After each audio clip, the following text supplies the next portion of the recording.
Welcome, ladies and gentlemen, to the monastery, the open bar of the internet, the world's greatest shit show, and the place where we, the good brothers and sisters of this most holy of temples, seek enlightenment through the drunkest, craziest, and most batshit ways possible. I am your one and only gaming monk, better known as Mildra, and with me, I have a returning good brother to the temple. Coming to us from Pirate Gonzalez Games, there are some who call him Tim. Could have swore I did that joke already. Hi, how you doing, man? I'm doing well. Thank you for having me again. Yep, thank you for coming on for this first time experiment. So obviously Legend Edition is now finished as far as its core books go. There's obviously a few things that will have to be put into a brand new errata, but one of the things I wanted to explore is cross conversion. The idea of adapting my system to other people's games and adapting other people's games to my system. A extension of the building bridges thing that I've been doing for the last 5 years. And a while back, I pitched the idea to you, and lo and behold, we end up here. Mm-hmm. Especially since, Legend Edition and Beacon are in similar umbrellas. But I think I pitched this to you about 3 weeks ago to give you a bit of time to look through the core book of Legend Edition. So I am curious what your take on what my team had cooked up over the last few years is.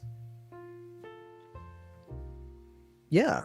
So I read through. I didn't do like a deep dive, but I read through most everything. Like I didn't get into like every single feat, for example, but to get an idea of what all the different systems were in it, and I really like it. Overall, I think it's really cool. System alone, I think there's a lot of really cool stuff in there. The way different types of Final Fantasy. And I've said this before. I haven't played a ton of Final Fantasy. I have a few that I've played that I really really liked, but because I'm a fan of the I'm a fan of the series, even though I haven't played all the games. So I know about some of the other games. So it's cool to see things that even I recognize, or I can tell like, oh yeah, this is from this specific game, or this is a specific person that I know is really cool. There's of course for any game there's like, oh yeah, there's stuff that I think is cool and that I like. There's other stuff like I don't like that, and a lot of it is taste as well, and that's something that for me, and I don't know if other people are more firm in what they like, but I know my tastes change over time. I have a very strong bend towards liking either very narrative heavy mechanically light games, and the complete opposite at the same time. And things that start to get mixed in the middle is where like I start to get I start to feel like, oh well, it would be better if it was this way versus the other way, which is just personal preference. That doesn't mean anything is wrong with it. It's just how I personally enjoy things. I think there's some cool ideas in there as well. I liked I specifically like the way that weapons and armor were handled, with the basically having 3 tags. It's something I had been thinking of a little bit for another game I was working on, but it was cool to see that version in here. And a cool, unique take on weapon systems in general, and getting away with the problem of having a giant list of weapons. With what are the minor differences between them? Then the universal discourse of the longsword or the katana, yada yada. Just like, no, cool. And this is something I've seen with like Fabula Ultima as well, where when you're trying to represent a series like Final Fantasy, you run into the problem of what is Final Fantasy? It's an anthology series. There's not actually one consistent thing from every game. They're all different generally. So, you it's cool to see how the different games have made these decisions to be able to handle this broad definition of Final Fantasy inspired without being exclusive to certain types of Final Fantasy, or most of them. Like, there's going to be some things that probably don't fit in, but it's, I think the tag system and for the weapons and armor, and the fact that the character is made up of multiple jobs, I think is a interesting solution to that. One of the problems for me, and when I say problem, I don't mean this as like a bad thing, but one of the difficulties I was having was thinking of like a character and mapping the jobs to a character idea. And the thing that was giving me difficulty is the fact that the jobs are so specific. Like, they're so thematically specific that I can usually think of a single character that might represent, we talk about the Dragoon or the Samurai. Like, if I talk about a Dragoon or Samurai, like, I have a character in mind for that specifically. But then when I start thinking about, like, well, all right, I got 2 more jobs to put in here. Like, what else am I going to put in? Like, I like the idea that you can put in all these different jobs to it. But then I start thinking, like, all right, well, how is a combination of a Dragoon and Samurai going to fit? On that side, I'm really glad that you guys included the like archetype characters and what job combinations would be for them. So, like, I used Auron as my example because I like Final Fantasy X. Like, okay, cool. This is how they do Auron. All right, like that's helping me. That's helping ground me in what these can do. Mm-hmm. Yeah. And we've done a few streams where I subjected the class and jobs combination setup to a thing I've done called the Pick 5 challenge. The Pick 5 challenge is essentially I have people pick 5 characters. No more than 2 can be from the same source, and I have to figure out okay, what would be a good fit for them. And it is a lot easier than it might appear. One of the big reasons I did the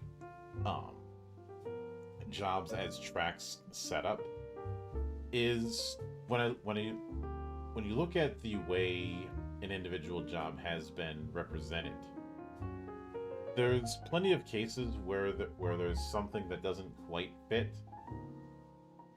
Like, for example, a lot of people, when they think of the knight, they're going to think of the break abilities. Early on, the knight was a prototype of what would become the paladin.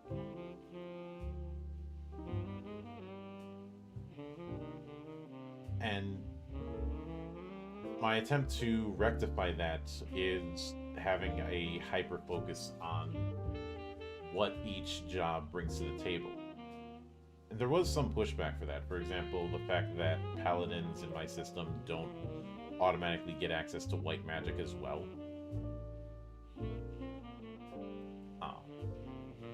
That was done because I feel cover is more key to the paladin identity rather than white magic. And I also wanted to avoid a particular pitfall I often see with Gish characters. I think you're familiar with the term Gish. Mm-hmm. Yeah. Where, yeah, they can't fight as good as a fighter or cast as good as a caster, but what do they have that the other two don't?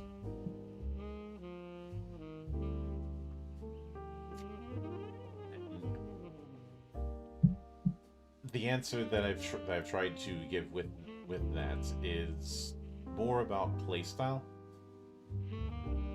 when it's ridiculously easy for someone to dip into spellcasting, the idea of needing to make a archetype solely built around that kind of dipping into it becomes pointless.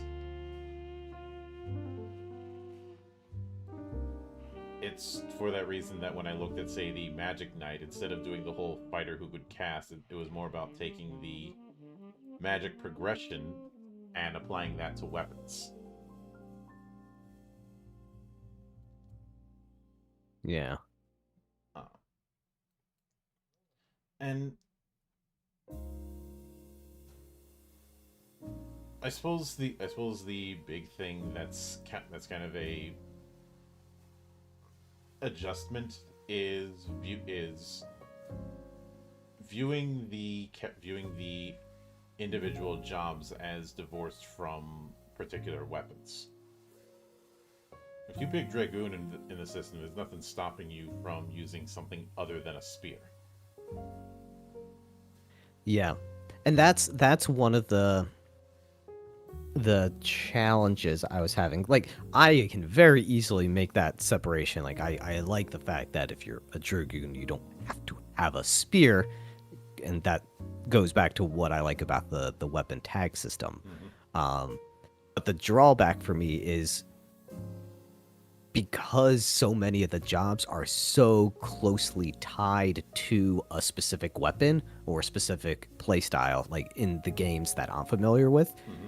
it makes the combination of the different ones harder to visualize. It's like, all right, well, I know some of what the Dragoon does, but what does the samurai do if it's not a sword? Like, I can read it and then get that answer, Mm-hmm. but it's the separation of the character fighting style weapon from the job, and having the job just be these abilities,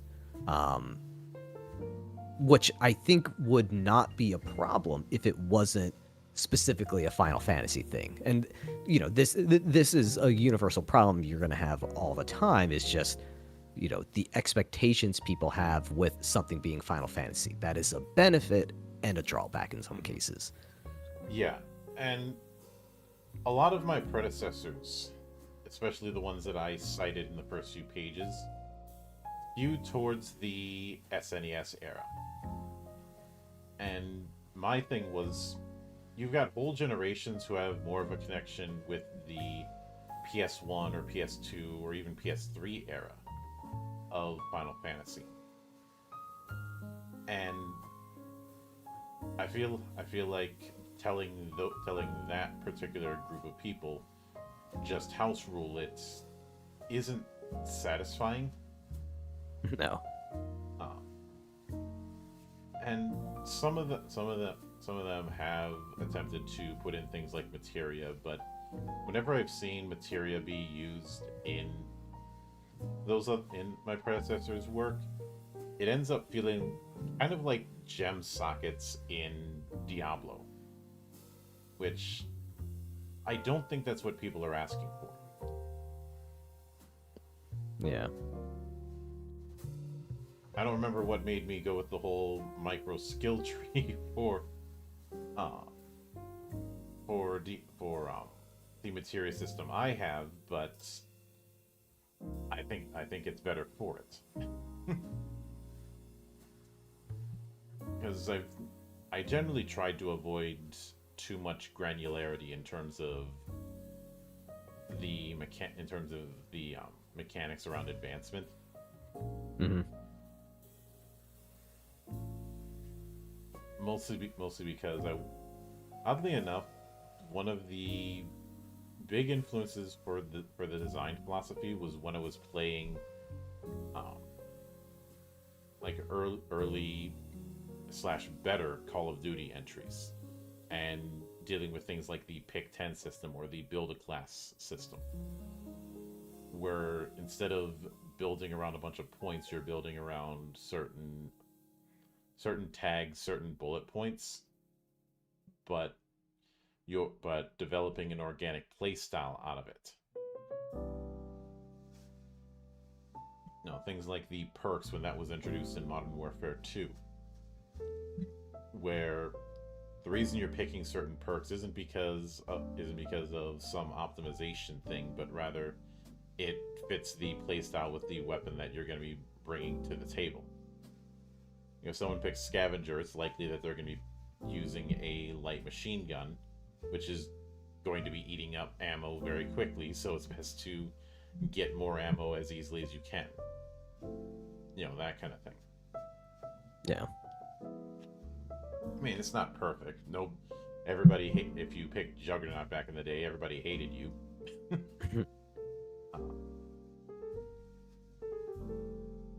Doubly so if you ended up picking Martyrdom, which I would do that anyways, just to troll people. I don't remember what they all do. Juggernaut made it so that you had a few last shots if you were at 0 health, which is why people hated you, because it meant extending the time to kill in a very fast-paced game.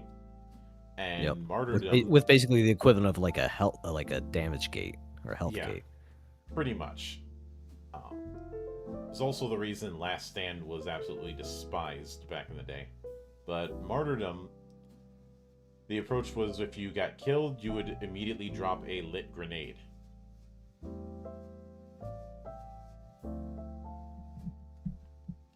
I think I remember that one. So multiple times somebody would try and gloat over who they took out and end up getting blown up in the process. Yeah, good for a cheeky kill or two. Mm-hmm. And since in Battlefield I had the habit of placing claymores at the top of ladders, I can't pass judgment on cheekiness.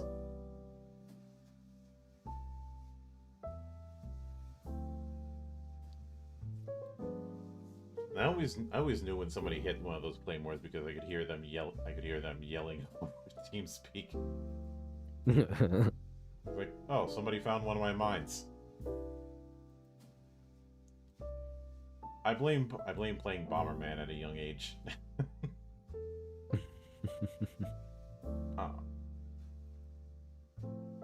For both setting those kind of things up and occasionally falling for my own trap. Underestimating the blast radius and all that. But I think the easier part for this is going to be examining the individual classes within Beacon and what would be a rough equivalent. Now, obviously things are going to be a bit tricky because the classes in Beacon have only 3 levels per se, and the whole thing with weapon and support slots, which isn't really a factor within Legend Edition. But I do think there is enough to work with.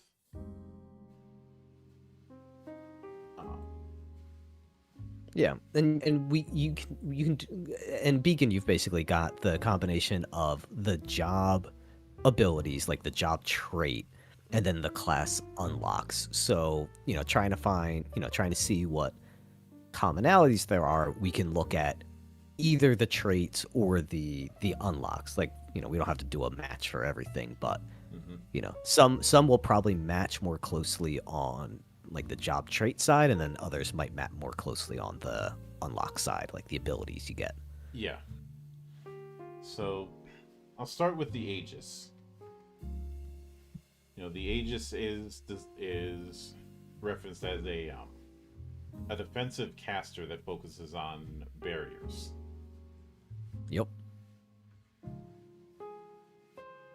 Yep, So, they are the barrier mage. So for something, my first thought would be either looking at something in mage or adept. Adepts being adepts are just generally everything. Like anything. Adept is involved in any conversation just because they're the Gish. And Beacon has the core conceit of anybody can do magic, even the barbarian. So Gish adepts are always on the table. But my first thought would be something within the mage line. I would say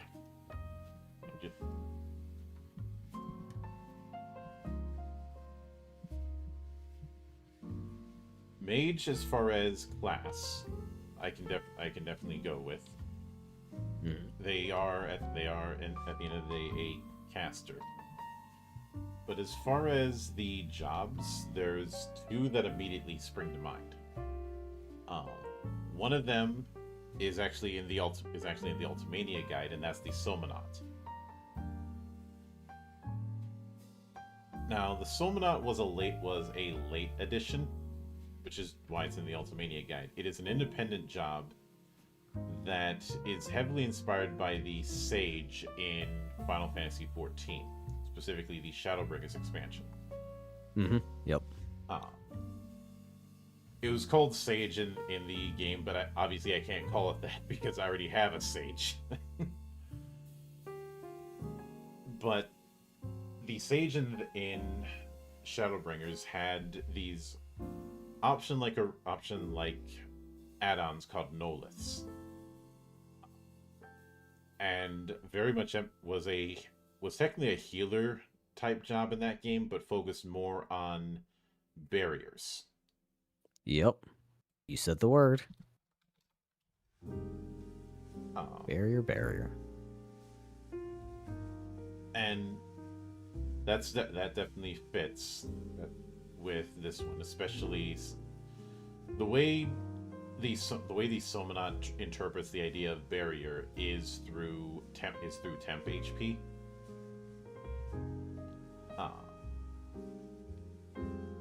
Especially since you probably saw how I handle jobs that have companions. A goal with that was I'd like the standardization for something like that. That's nice. Yeah, I wanted to avoid having companions that were just a micro character sheet, just an additional full character sheet, which often happens with, say, animal companion type archetypes in a lot of games.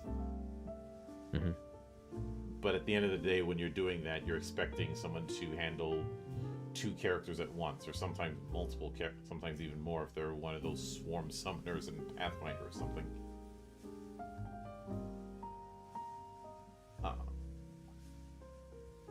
But the second job that I think would be a natural fit is Sentinel. Alright. Is Sentinel in core? Yeah. Sentinel is a warrior type job that specializes in reducing their damage to give them greater defense, because they want to roll ones. Rolling ones lets them gain Overwatch points for their Overwatch techniques. I'd say so thinking through classic Final Fantasy stuff, which job gets access to the barrier, like to barrier and reflect? Like, who gets access to that, or the closest equivalents? So I do have that in,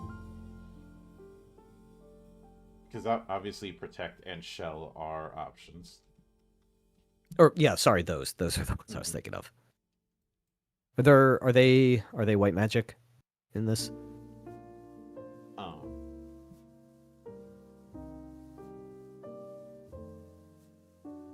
Protect is a positive condition, but I do believe it is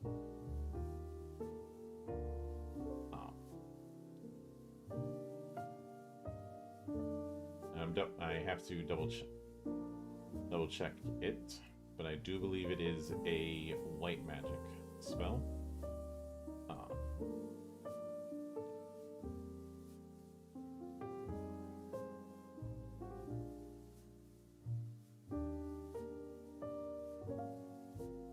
The reason it's taken me a second to double check is because of the fact that there is such a thing as damage protection, which is a different mechanic. Yep. Yeah, and then protect and shell are conditions. Mm-hmm. So let me.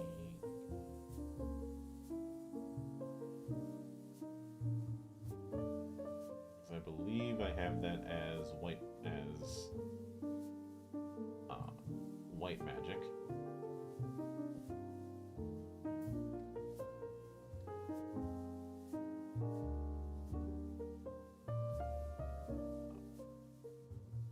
Yep. So both of those would fall under the family of enhancement spells for white mages. So were you thinking of having white mage as one of the 3 jobs for Aegis? It probably would be then. Yeah. So something that would get access to white magic. Because the things that make up a Aegis are going to be like when you boil it down, it's ranged protection. So whatever will let them protect at range, ideally through, damage reduction or mitigation, while not putting themselves in harm way. Like they are a caster. In Beacon you can, multi-class is required. So eventually everyone specializes in something. But yeah, the base Aegis is fragile by itself. Like protecting people but do not get hit, which to me does scream like mage chassis and, some sort of mage abilities for white magic. Mm-hmm.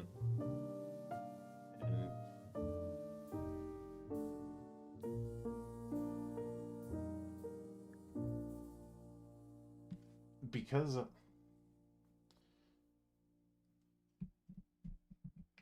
which I will admit it's that some of the barrier stuff isn't perfect. I mean, with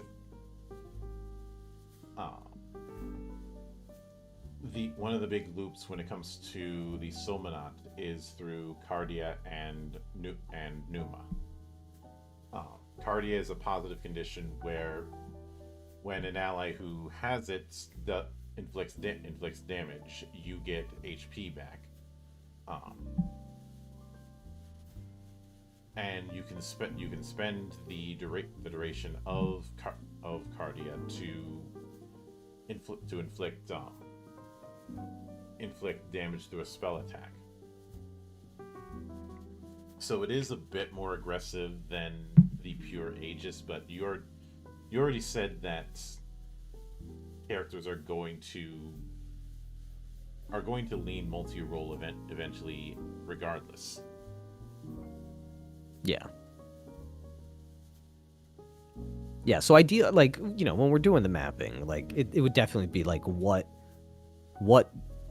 job or like couple jobs best represent this, not trying to fit it into 3, because like by the time because Beacon and Legends, they're doing different things here. Like Beacon is taking a unique character from these, and Final Fantasy Legends has these jobs that are iconic already. Yeah. But let's see. So for Alchemist,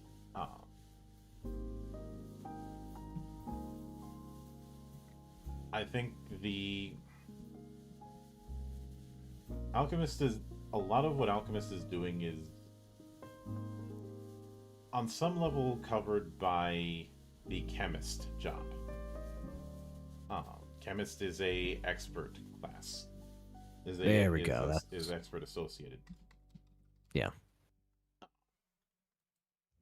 And things like Potion Belt, which gives you an additional consumable. That's the other reason why I said Chemist, is because Chemist is the item master. Yeah, that's a one-to-one thing basically. They both got their alchemist pouch, their their supply pouch, alchemist, chemist. they'll do different things eventually. But yeah, they're both also playing with consumables. Hmm. So that's the easiest dead ringer. Yeah. Now, when I look at things like Transmutation Circle, what instantly comes to mind is some of the transformation effects that Spirit Master has.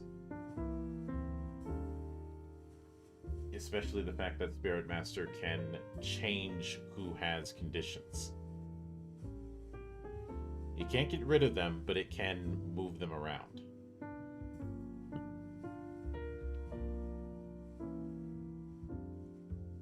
Yeah, and that one's not, that like part of with Beacon as well is because I wasn't doing only Final Fantasy, Yep. and made it come up with other stuff. Some other stuff is, you know, either because of the requirement of multi-classing eventually to build things that that have synergies elsewhere, and then there's other things that are basically just I wanted to make a reference or tie something to something else. So that is very much just a Full Metal Alchemist. They're alchemists. I like alchemists, and I need a spell effect in here. Yeah. So let's just make transmutation a part of this alchemist as well. Yeah. But when I Like I'd say that goes more into like here is a flavor, like because of the way it works. It's like trying to give players hooks, ideas of like what else. How could they further develop their character, or is this giving them a cool idea? That's kind of what Transmutation Circle is. I wouldn't say that's like a core part of the alchemist. Yeah. But the third one that I'd probably go with is Medic.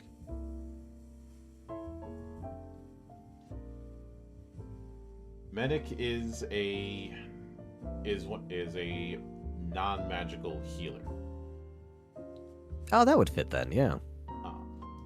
Their big thing, one of their big things early on is triage, which lets them heal to a limited extent. It is based on their knowledge ability, which knowledge is a skill, but also not,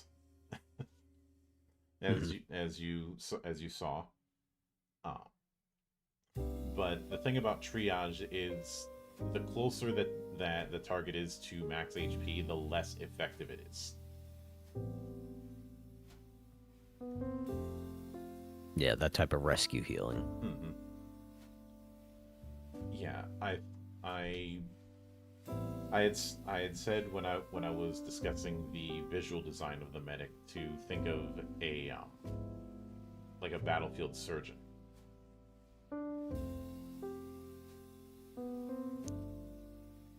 But yeah, well, we'll keep this in mind for when we get to Lifeweaver as well, because that battlefield medic was the original Lifeweaver before it became much more magical. Yep.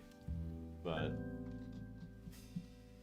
with Arsenal, so Arsenal is a walking armory, as you describe it, and yep, that's your Kingslave. Yep. And say first off, because it's dealing with weapons and that's dealing with physical combat, the class of choice has to be warrior. And yep.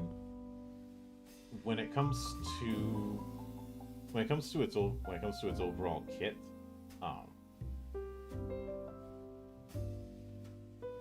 I'd say fighter is one of the main things that is going to fit the bill. Now, fighter is our walking arsenal. They start with 3 weapons instead of 1. They gain an additional 1 every time they get a new circle, so by end game they have maybe 10 weapons in total. Yep.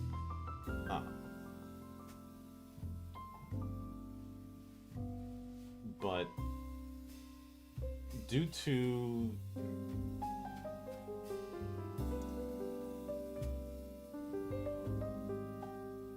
some of the other things that I saw with them,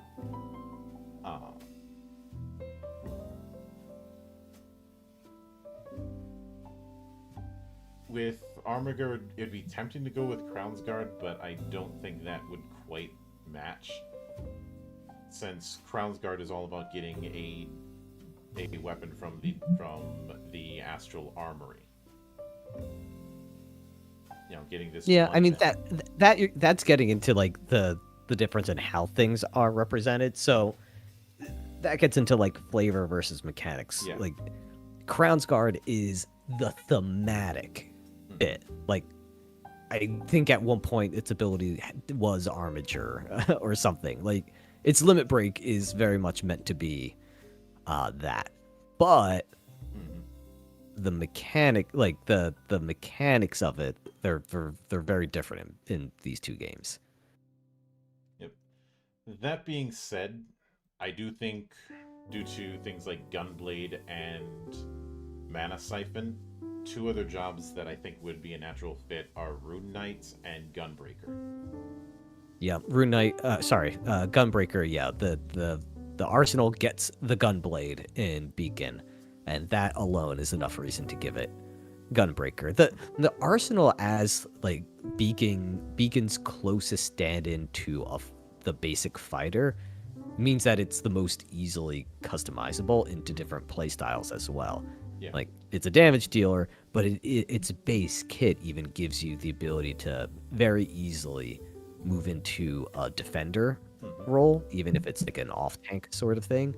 So just any of those, you've almost got a free slot like on doing an arsenal. Like if you, as long as it's probably in the fighter, or the job is at least themed to be some sort of fighter warrior, you could swap out anything. Yeah. But Gunbreaker definitely would be one of them. Yeah, and I think one of the fun things with the tag design is that somebody can do Gunbreaker, but not and have a gun weapon, but not necessarily have it be the typical Gunblade. And when I designed it, I realized someone could easily do, say, the Red Queen from Devil May Cry as a Gunbreaker.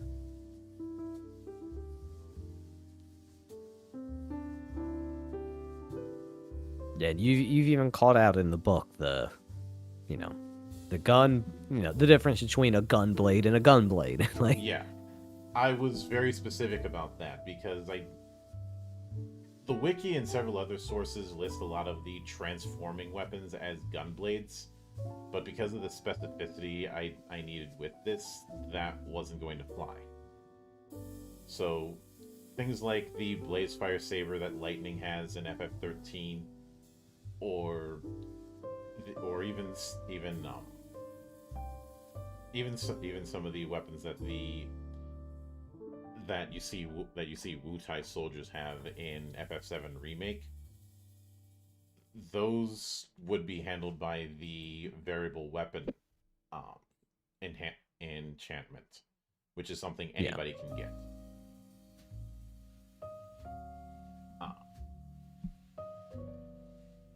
But then we have Assassin, which I remember in early D&D Assassin being infamous for being a problem job.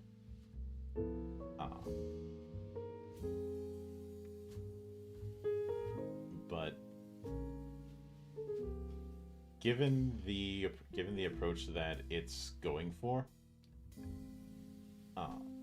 sneaky. It's the rogue, the D&D rogue equivalent. I would say stealth and sneak damage.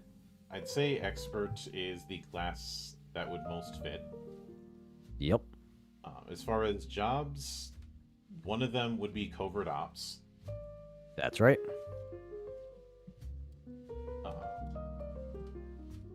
Which is all about being the face in the crowd quite a bit.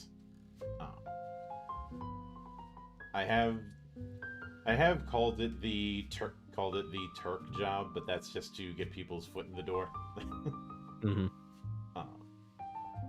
I'd also say, given some of the stuff that it has, thief especially with the Absolutely. way I handle sneak attack, where instead of being about positioning, it's more about taking advantage of having a higher initiative.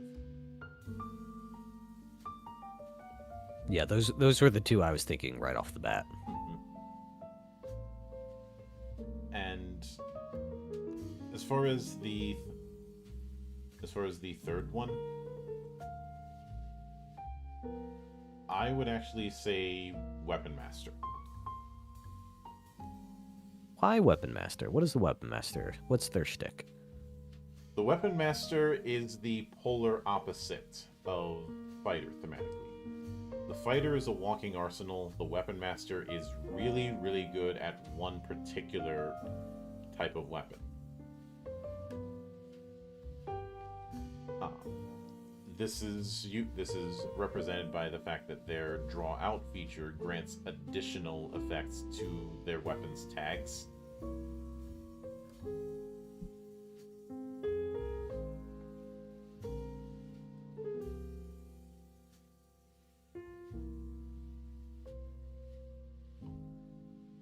What would be the best way to represent poison in Final Fantasy Legend? Um,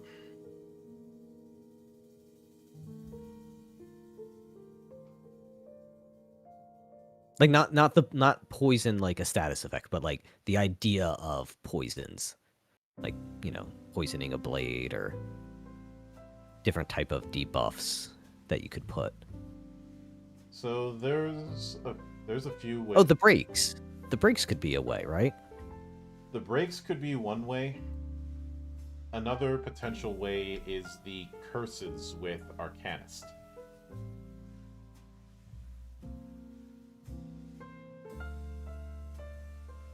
But but the more that I think about it, the knight's break abilities would certainly be an ideal fit, since the way we handle break is a negative condition that puts a cap on your target's die rolls. Yeah, that looks like a candidate for reflavoring breaks as, your assassins, different type of poisons. Hmm. And depending on other abilities, like there could be other things that could fit, especially when you're getting into the reflavoring away Hmm. area. But like right off the bat, like covert ops, thief, they're the shoe-ins. Like absolutely no questioning those. And then what are you going to do for the third slot? I think if you want to do the poison style of assassin, which the beacon assassin has abilities around poison, I think reflavoring the break arts as poison is going to be the best fit. Yeah, and because of the modular approach, it does lend itself very easily to reflavor and reskin. I know I did that once with a character that had knight and monk, and had it that the knight's break abilities were essentially pressure point attacks. Yeah, that's a great way of doing it. Hmm. Yeah, the break arts and the way that mechanic is structured as like, here's the list of them. You get a certain number, and the more ranks you get, the better the effects get of whichever ones. Hmm. That when I was reading it, that one stood out to me as like a mechanic that I really liked. I really liked you know, the game doesn't have dipping, but like this could be very much the sort of thing where it's like, cool, this gives you, if you have one specific break that you would really want, like this gives you what you want. I just like that. Yeah, and there And the are. scaling way of it, where they all get better. So, like, I Mhm. don't like the idea of like, cool, you start with armor break 1, and then you get another ability later that's slightly better. So it's like, no. Just from a reading standpoint, like, Mhm. here's armor break, it gets better like over time. I like that. Yeah, yeah. I wanted to avoid a lot of those same thing but better kind of effects for for both players and for GMs. Hmm. Uh, like you pro This is the reason why I have the bomb in the bestiary, but I don't have grenade, since grenade is just a higher level version of bomb. Yeah. But when it comes to the berserker, that's definitely another warrior. Yep, and look at that. There's something with the exact same name. Mm-hmm. And even a similar art style.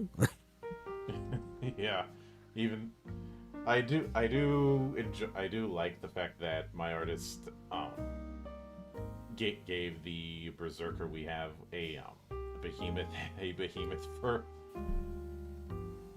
Yeah, so who was the artist that did the job artworks? That was June Chris. Okay. Yeah, they did a great job on all of the jobs. Mm-hmm. But I would say due to the reckless fighter approach that the berserker has in this system, obviously berserker is definitely one of the entries that we have here. Mm-hmm. But because of, and especially because of the fact that we're dealing with the whole thing of them being tougher the more that they take. Part of me is leaning into Dark Knight. I was thinking that as well. So Beacon berserkers harness their emotions to create these supernatural magical effects, Mm-hmm. and that fits thematically and mechanically, it looks like, with Dark Knight pretty well. That was one I was looking at. Yeah. The other thing I was thinking would either be the what was it called? The weapon master for focusing on one specific weapon, because the berserker gets a really powerful weapon as like one of their capstone abilities, so that could represent that. But is there anything that does speed? Like, I'm looking at Chocobo Knight, and that comes with a steed, so that's not what I'm looking for. But is there anything else that represents speed really well? A lot of things that would represent that in the sense that you're thinking would be the ambush subcategory of environment feats, which the ambush subcategory of feats are all based on this idea of you are getting this advantage as long as you target someone who has lower initiative than you. The other potential one is Dynamo. Alright, let's see what Dynamo does. Since Dynamo's momentum effects are all about hitting and not getting hit. Nah, that sounds counterintuitive then. The not getting hit, because Berserker definitely doesn't care. Yeah, the idea, the thematic idea of momentum is good, but the not getting hit part would be would probably be an anti-synergy. Yeah. So on that front, the other thing, because Beacon features like active defending with the interpose ability. Like, if you're a defender, you are like, unless you're like the Aegis, you are taking hits. Like, you are making that attack hit you. You're not you're not waiting on the GM to hit you. If Final Fantasy Legends doesn't have like a way to actively do that, like a job that would give like a taunt ability would probably be a good fit as Spencer. well. Spencer has taunt right out the gate. All right, then Fencer. Like, that would be an interesting, like, that would be a great example of, like, when you think of a berserker, you don't think of a fencer, but when you're not tied to the weapon, and that does get into the problem of, like, you're thinking fencing, that is a weapon as a job name. But yeah, taunt, perfect. Tempo, yeah, this oh, criticals, that's the other thing. Berserker is the crit build. As in, like, if you get a crit, something is going down. So it looks at a quick glance like Fighter would be a good fit for that as well. Or sorry, Fencer would be a good fit for that as well. Yeah. Fencer isn't entirely the crit fisher. That would be Dragoon, but overall Fencer I feel is the better fit, since the approach with taunt is both sides get bonuses to each other and bonuses to targeting each other and penalties to targeting anybody else. Yeah, it's like the 4E style of taunt, right? Yeah. The advantage that fencers have is that their taunt is that while they have taunt active, they can utilize lunge techniques.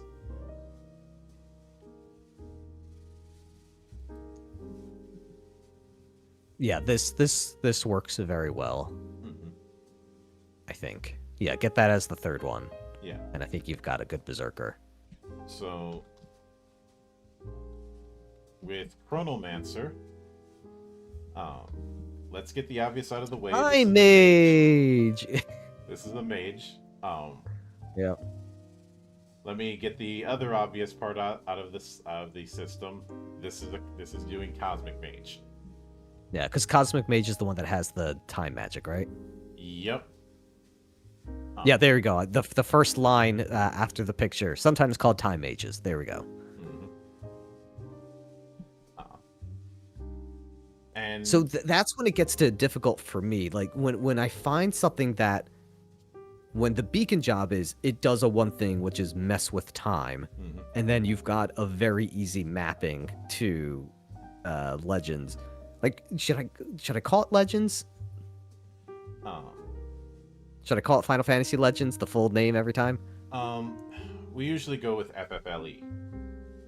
All right, FFLE? Yeah. All right. So, and then when you get a mapping like Time Age and FFLE, it's like, all right, where do we go next? Given things like Undo and similar effects, I'd say Exorcist.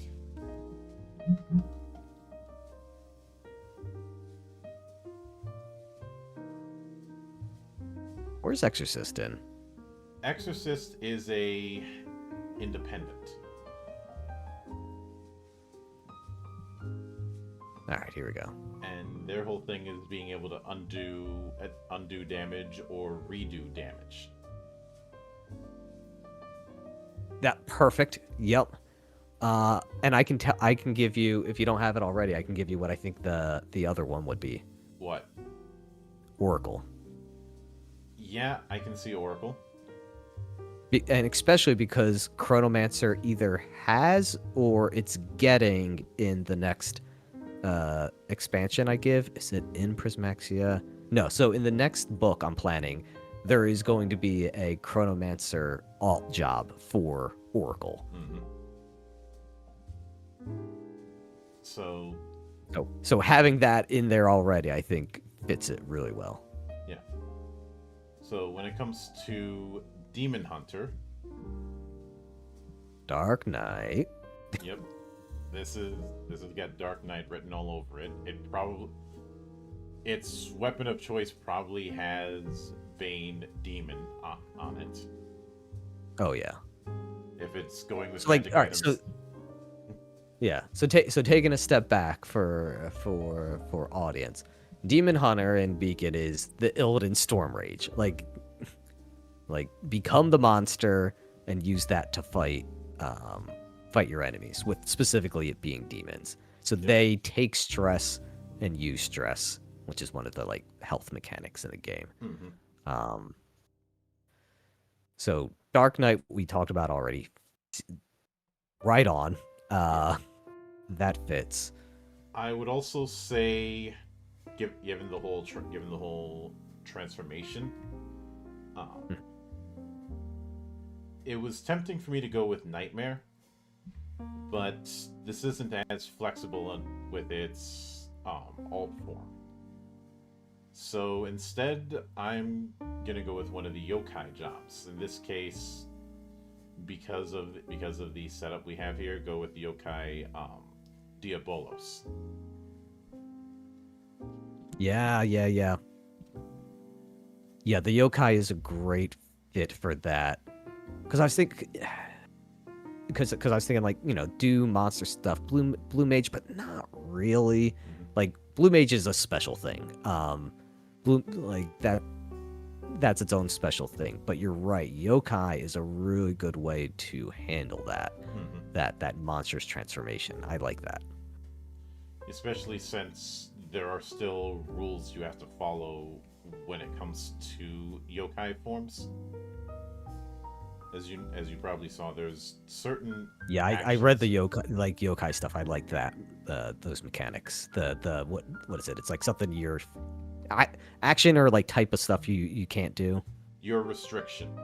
Um, Restriction. Thank you. if you violate that restriction, you lose yokai form. You're not getting it back for the rest of that encounter.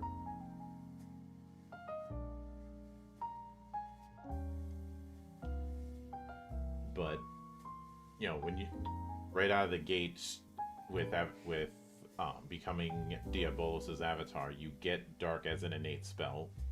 You are resistant to shadow, but vulnerable to holy.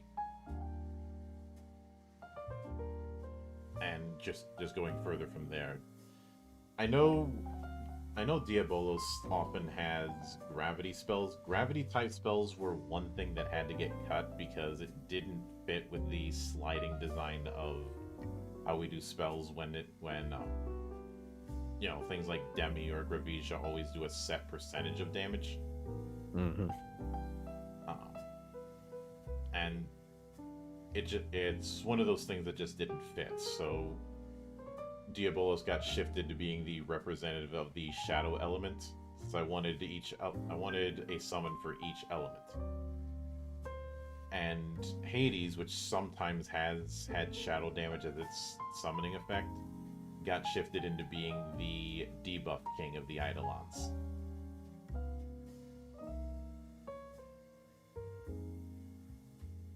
But as far as the third one, uh, I would actually say I would actually go with Weapon Master.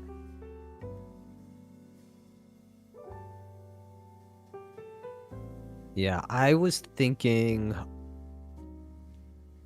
So what Weapon Master will fit anything in Beacon. Like Weapon Master will always fit anything. Mm-hmm. For other things that could slot in, I was thinking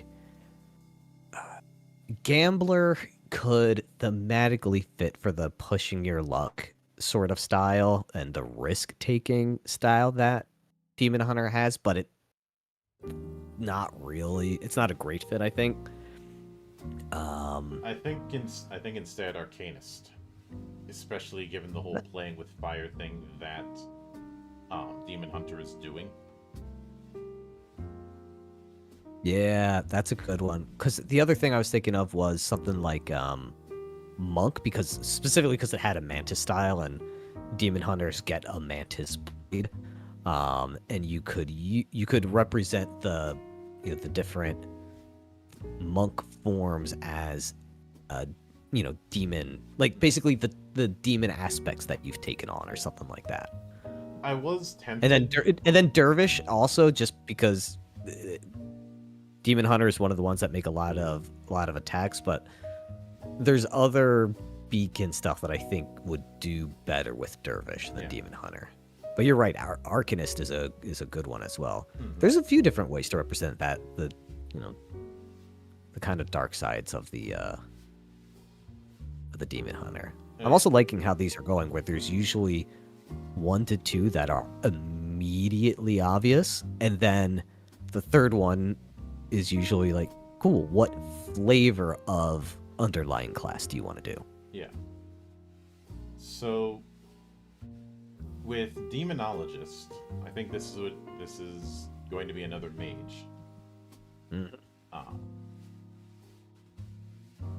and I know it would be tempting to go with Summoner, but I think Necromancer Not the is a same. closer fit.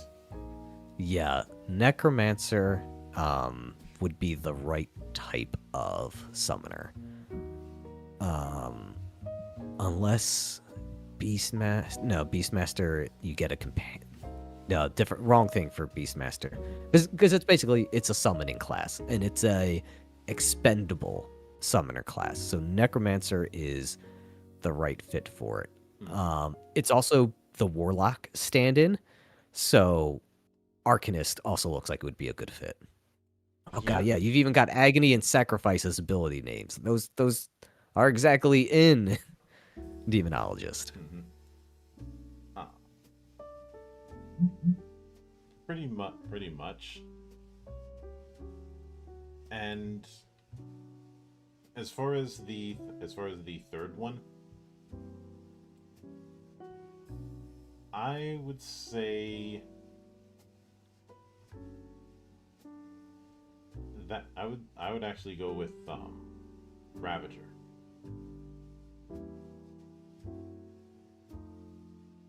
Yeah, so Necromancer gets Necromancy spells and a Ravager. Actually, Quick no, and easy to use spells.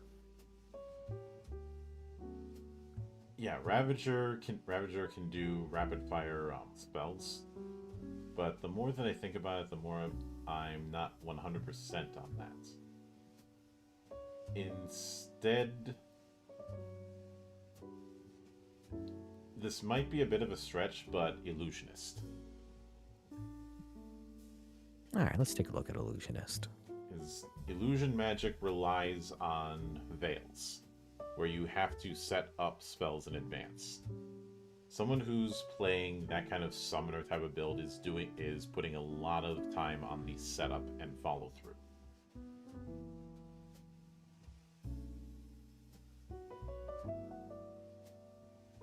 Yeah, I think that would work. Let's just looking to see if there's anything else jumping out at me. Yeah, but like the Necromancer spell list would be what you'd want. So you really wouldn't want to pick up another job that has a different spell list. Except for like something like illusion magic, something that could supplement it. So yeah, I think you're right. Those seem like the right ones. Yeah. But Or real quick, what's Spirit Master do? No, this looks like more support. Support and a bit of trolling because of how Spiritism works. Yeah, no. So I was looking at Exorcist to see, like, you wouldn't use it for the Exorcist part, but does it work flavor wise? But nah, those don't. I think you're right on what the better fit is. Yeah. So with Dragon Rider, some of this is going to be obvious. This is another warrior. Dragoon is an absolute must. Yep.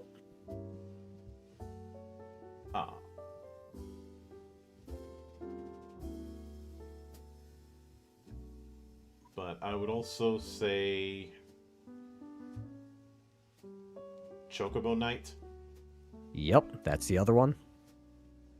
Those are the two I had. And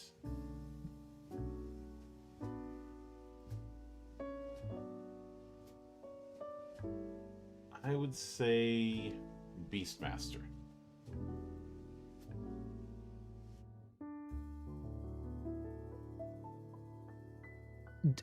So the only reason I wasn't thinking Beastmaster is because would Chocobo Knight and Beastmaster give you two companions? No, because the the mount part of Chocobo Knight is not subject to the rules of companion. Okay. Beastmaster, on the other hand, is. So then, yeah, in that case, it would work. Like, I feel like if you're doing something with a Dragon Knight, you would have, like, the one thing. You wouldn't want any other companions to be taking the spotlight off of it. Mm-hmm. But, yeah, if it doesn't work that way, then, yeah, then Beastmaster would be a good fit. Mm-hmm. But then, they are a mystery, but they are still druids. Because, of course, I had to do a Mystery of the Druids joke. Yeah, and Druid's a weird one in Beacon, because it's trying to represent half of a 5th edition Druid, so basically just the nature spellcaster part of it. Yeah. Given that, class-wise Adept is the best fit. If it's doing the whole nature caster kind of thing, then a natural choice is Geomancer. Yep.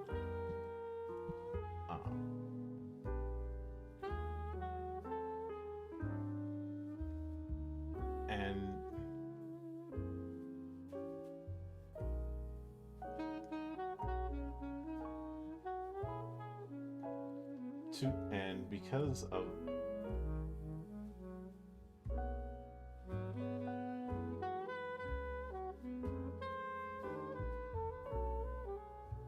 of the control approach, I'd also suggest Noble, especially since Noble has the ability to ban actions. Ooh. Let me take a look at that.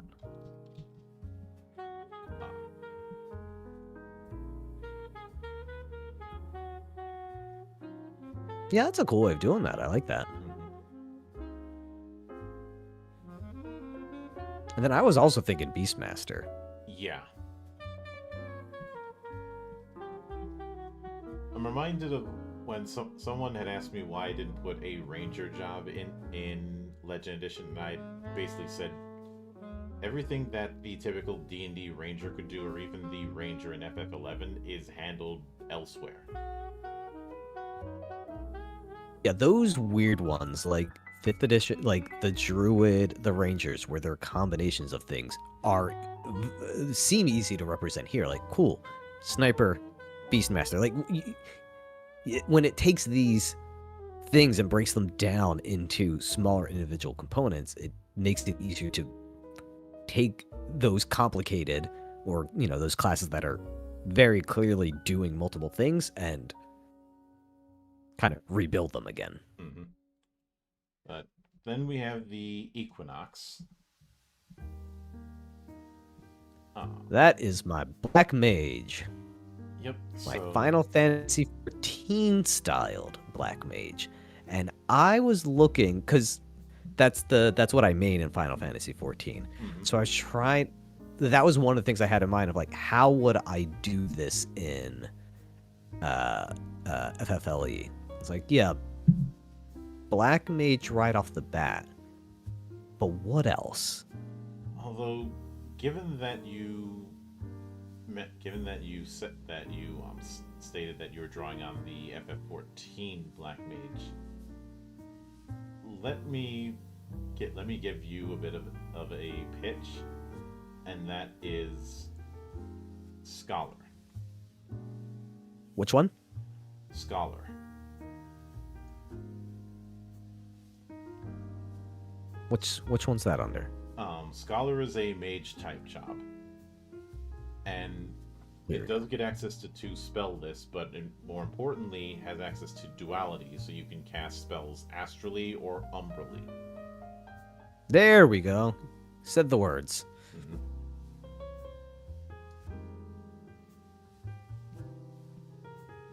And as far as which spells to go with for the 2 spell lists, probably Black and Cosmic.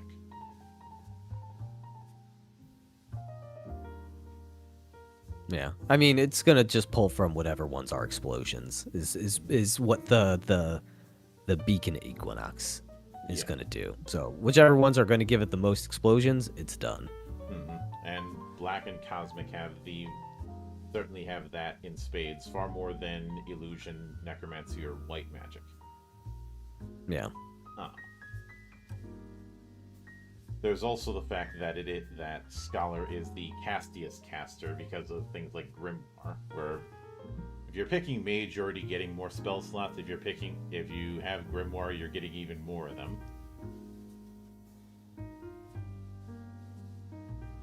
And then it looks like Ravager's the one that gets quick casting. Yes. Ravager's whole thing is spell Daka.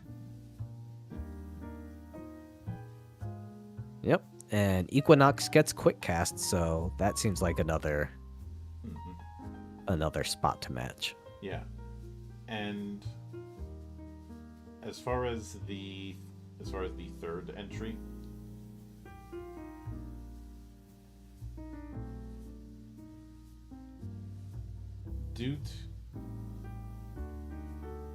this might be a bit of a stretch, but I'm thinking one of the yokai is once again.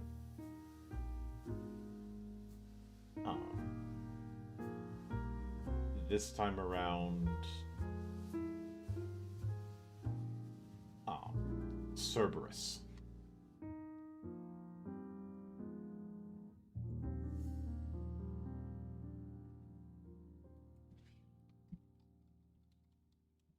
Yeah, I'm thinking Black Mage. Scholar was the Grimoire, right? Yeah. Yeah, I'm thinking Black Mage, Scholar, and Ravager. Like, to me, those look like they cover most of the Equinox aspects surprisingly well. Yeah, I must have missed Scholar, because this is what I was looking for. I was looking for something like this. Yeah. And I must have missed it, because yeah, Astral and Umbral with a Grimoire. That's exactly what I was looking for. Yep. So, Gravewalker. All right. So this is the Death Knight equivalent. This seems like it would be like this seems like a complicated like conceptually seems like one that would be easy to break into 3 jobs. Yeah, I would say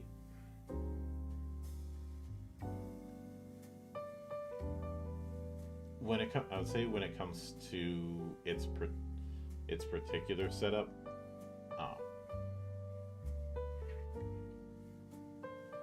going with an adept would be a natural fit for Gravewalker.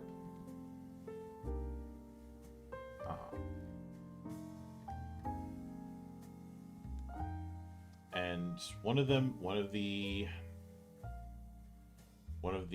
jobs of course is it's going to have to be Necromancer. Yep.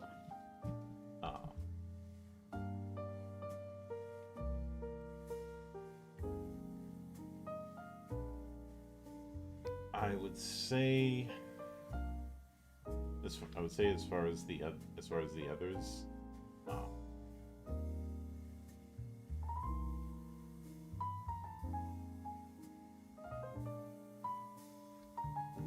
I think it's very tempting to go with Dark Knight, but I don't really get that vibe of self damage in order to get an advantage. Yeah, like that's the thing. Like my mind jumps to Dark Knight, but it's not that style. It's actually just about being unkillable. And because of that vibe of unkillable, I think one of them should be honestly Magitech Knight. Because Magitech Knight is if Weapon Master gets more out of your weapon tags, Magitech Knight gets more out of your armor tags. And all right, and that's exactly the one. Yeah.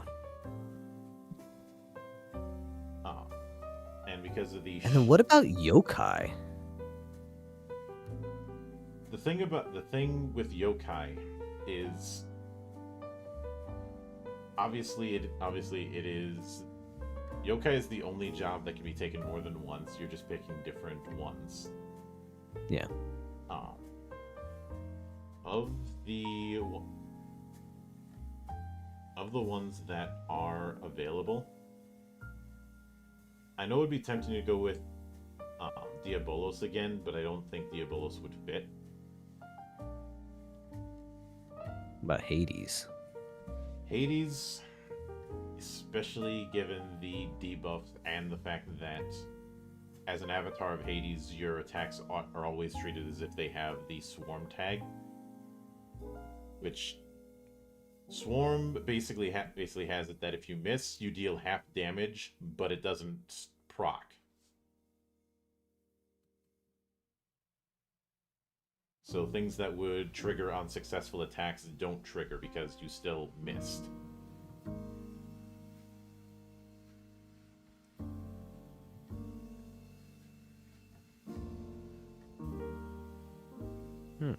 And what else does a good job of representing unkillable, either magically or non-magically? What is the tankiest, the hardest to kill? Honestly, that would probably be Sentinel,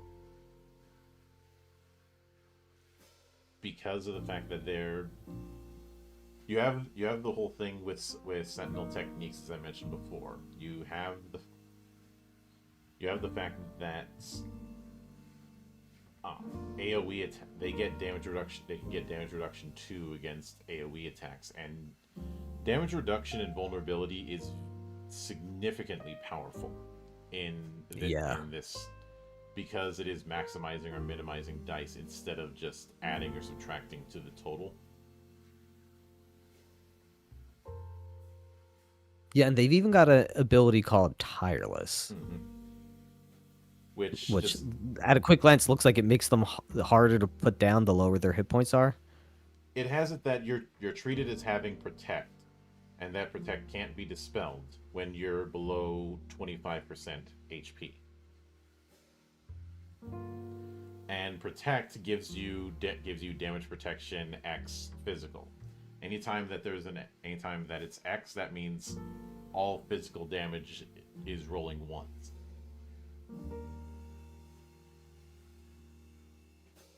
Yeah, that looks like the right slot then.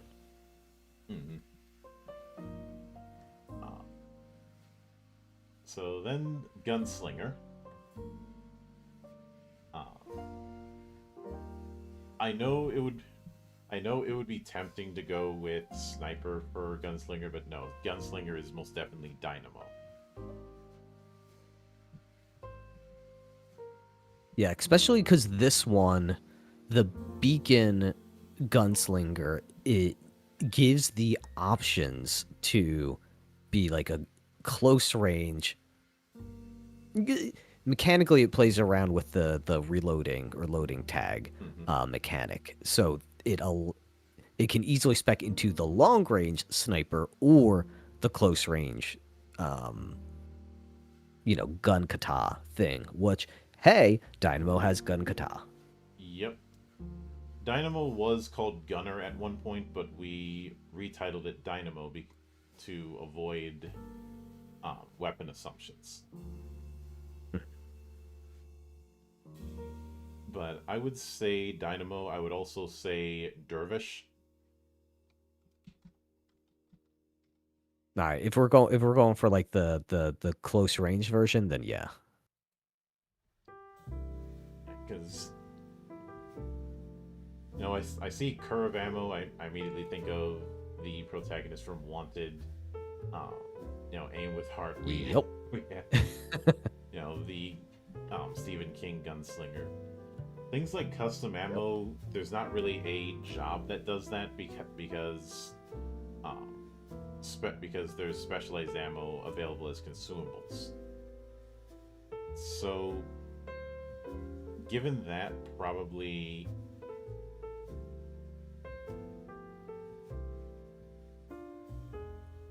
probably chemist. I'd say either chemist or falling back on weapon master. Yeah. Yeah, those look like they fit right. And that one I feel like definitely does depend on, what type of gunslinger you're going for. Close range or long range. If it's going for long range, then yeah, obviously you're swapping out, your dervish or your... probably your dervish you'd be swapping out for sniper. Yeah. And keep dynamo, because that'll still give you the flexibility. Mm-hmm. The way I have it listed is dynamo, dervish, and weapon master. Yeah, that's a good one. Mm-hmm. But then we have Hexblade, which Hexblade, just from the description alone, this is one that is going to very much lean into Arcanist. Yeah, I mean it's curses, so if it's curses, it's Arcanist. And because of that, I also think that they should be going with Fencer as well. And incidentally, I've mentioned this in the past, Arcanist Fencer was one combination we discovered early on. We kept it because we thought it was hilarious.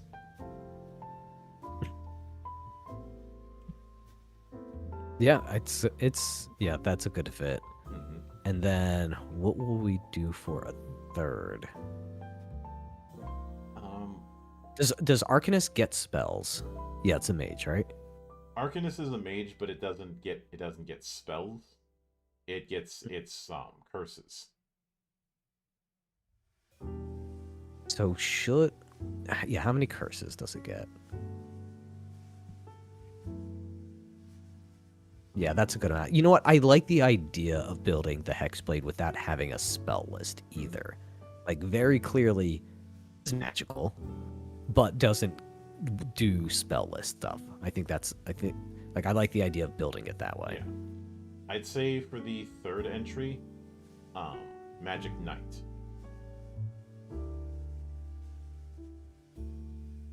I don't know. I don't see the Hexblade doesn't even get any armor, does it? Like, it's not really an armor focused thing. Magic Knight's not an armor focused thing. But oh, what one was I thinking? Was I thinking of? You were probably thinking of Magitech Knight. That's the one I was thinking of. Yeah. Yeah, I wouldn't go with Magitech Knight. Magic Knight, on the other hand, I think would be an easy fit here, especially since things like Enchanted Arms and the like don't require a spell list, and for things like Infusion, you can use a spell scroll for that.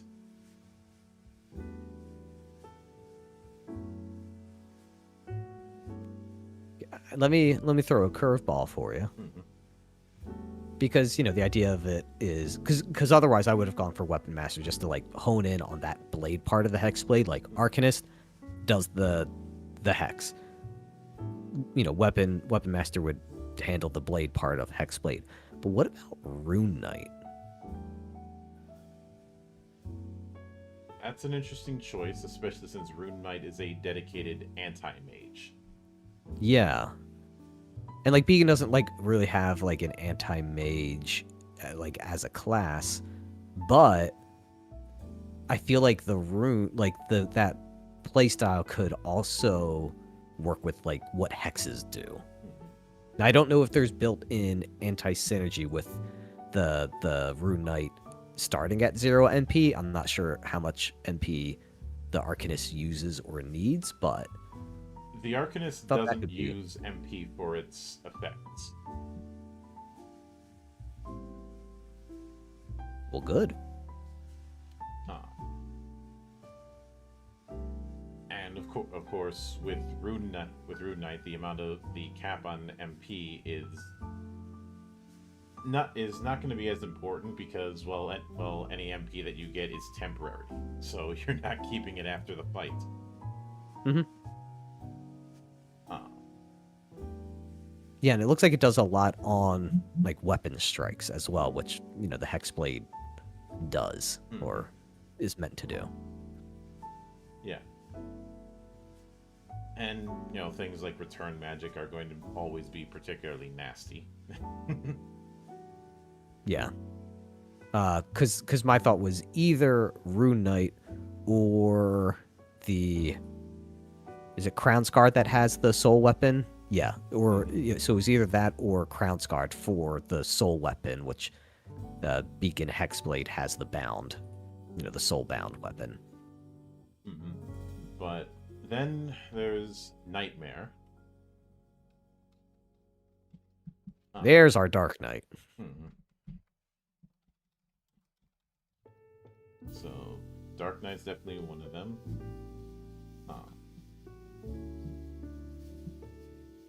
Let's see. So Adept is certainly one.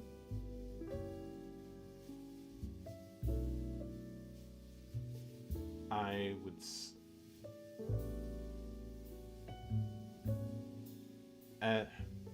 As much of a stretch as this might sound, I'd add in Illusionist. I was thinking the same thing. I think Illusionist is probably the best way to represent the dream magic, basically.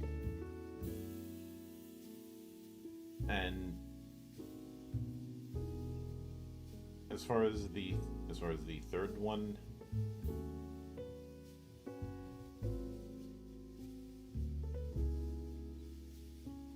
I am.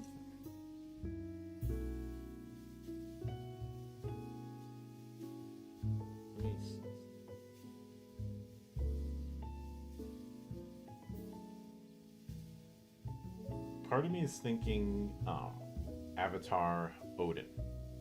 So Yokai Odin.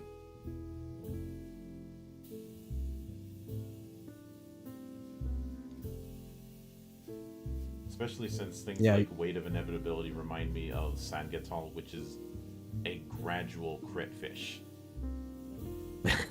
Then yes. Because Zangatal has it that when you make an attack that isn't a crit, you increase your threat range by 1. This is cumulative and resets when you crit.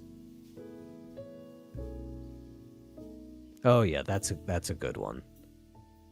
Yeah, let's see. What's the Where's the prohibited info? Is that in the yokai specifically? Yeah, it's the restriction part of each yokai entry. The individual Eidolon entries are in the summoning section in the book. Yeah.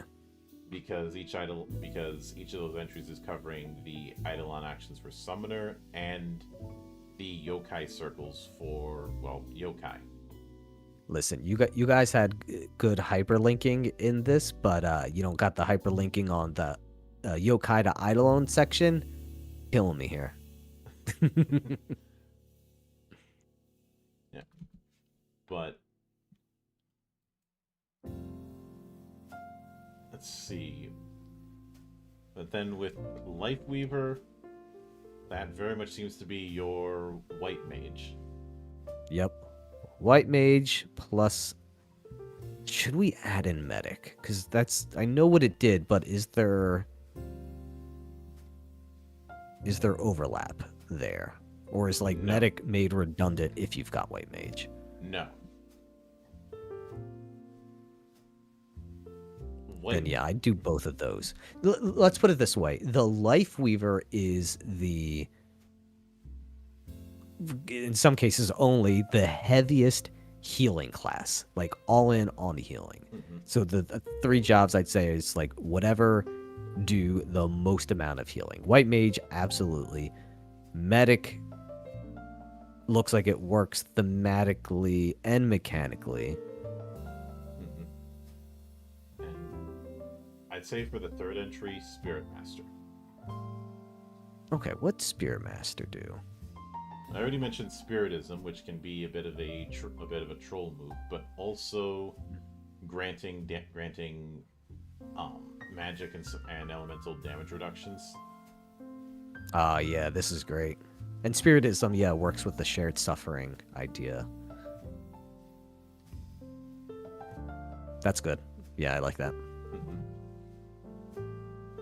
But when it comes to Paladin, this is pretty. I wonder which What one I to can do? um, but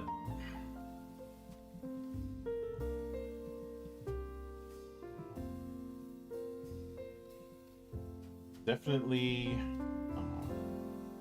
So because we're going with Paladin, that means going with Adept. Yep. Um,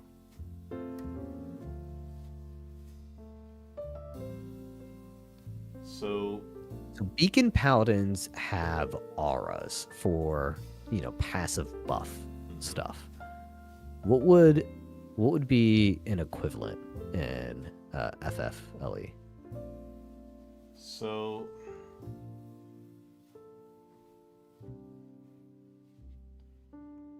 when it comes to passive buffs, I think a fair bit of that would be handled by certain spells, but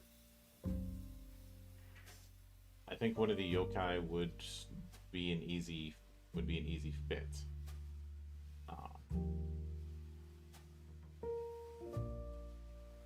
In this, because I at first was thinking Alexander, but that was a little bit too on the nose.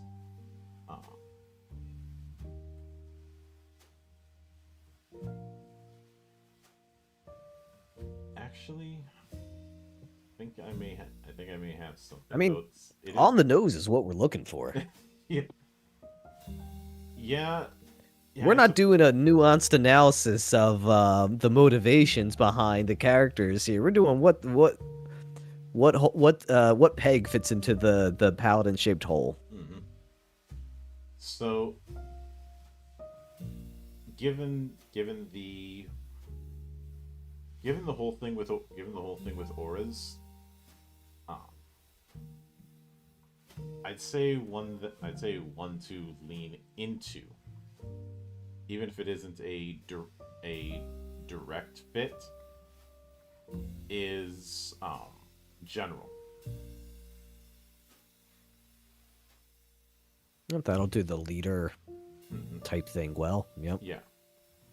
General generates command points based on the strategies that they want to go with.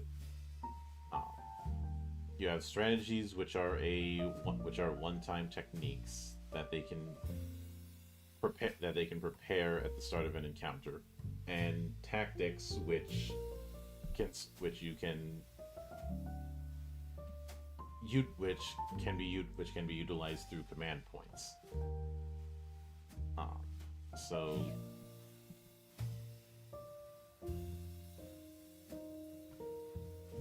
a lot of the tactics are triggered off of allies' actions, but because it's any ally, it is a close analogy.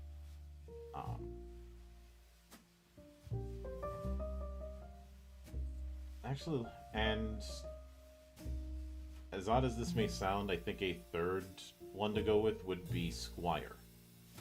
I was looking at that. I was between Sentinel and Squire, but going in the buffing side, I think Squire. Mm-hmm. So Paladin definitely. Yep. And then you've got your floating slots depending on the style that you want. But if we want to do full support Paladin, yeah, Squire and what was it, General? Yeah, Yep. General. Yeah, if you want to go more in the interposed, you'll swap out probably General or Squire for Sentinel. Mm-hmm. And if you just want the interposed stuff, you can get that with a magic item. Job feature is one of the enchantments for that. That's why I didn't really make things like multi-class feats or something like that, because when you can get that so easily through magic items, I didn't see the point. Yeah. No, you're right. But then with Phoenix,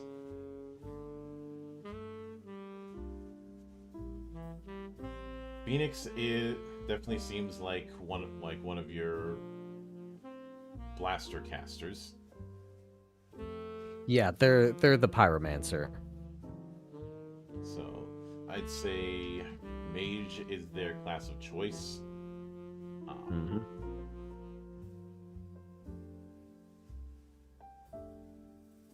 I definitely Black think mage for fire elemental stuff. the the black mage is akin to an elementalist. You know, they can do more with elemental damage, so I could definitely see that in just focusing on fire.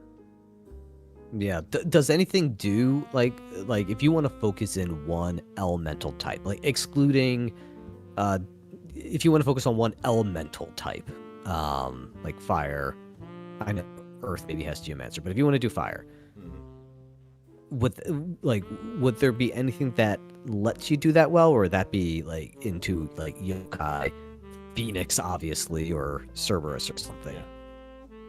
I think in this instance, not exactly. What instantly comes to mind for me for this, it wasn't Phoenix, but Ifrit. Yep.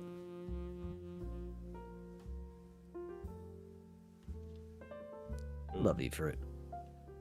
It does kind of amuse me how Ifrit has taken a more bestial look over the years compared to his early incarnations where he looked like a djinn, because, well, Ifrits are a type of djinn. Yeah, I love the Final Fantasy X version of it. I'd say he started to have a more animalistic look at 8. 7, he still looked fairly humanoid. 8 onward is where we get into that approach, and that was definitely the case with 10's appearance. And I've kind of leaned into it in some of the settings I've written, where Ifrit also has the title of the King of Beasts. Yeah, lean into it. But the King of Beasts, and having a very head of the pack kind of mentality of there are rules you have to follow in the jungle, and he will make sure that those rules are enforced.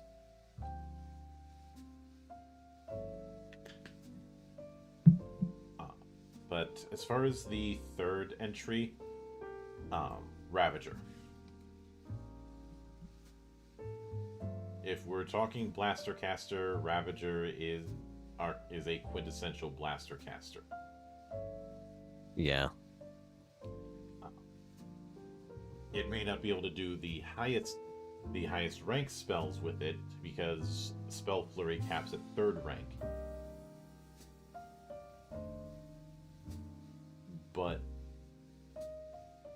the idea with them was loosely inspired by Lulu's Fury Overdrive in 10. Oh yeah. Where she's just spell spamming. Yep. I think I described it at one point as the magic sister to the monk. But yeah, one other idea I had as well. Ravager is the better one, I think. But interesting take you could go, I think, would be using Beastmaster, and like the Final Fantasy, the Beacon Phoenix doesn't have it, but I think you could do something cool with like getting flavoring something as a Phoenix companion, or even just like a fireball, like, your companion as some sort of, fiery summon that you keep around. Mm-hmm. And to help with that ranged combat idea as well of, they are a mage, they're squishy, but hey, something else is there fighting. Mm-hmm. But with Riftblade, Yeah, I don't know what you're gonna do with this one.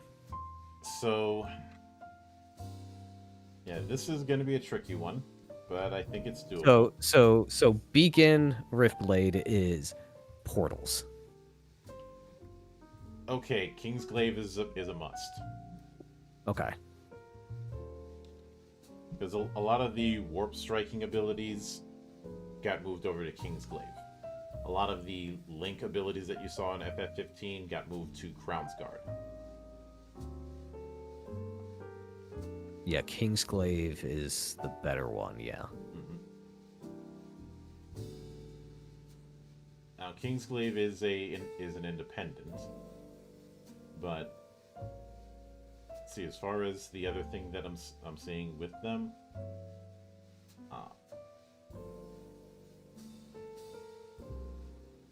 I would also say we can't go with Kingsglaive and Crown's Guard because there are certain restrictions with that. But I do think that Cosmic Mage is something that is an option, since a lot of the spatial magic is also in that umbrella. Mm-hmm. And Cosmic Mage does have means of messing around with initiative.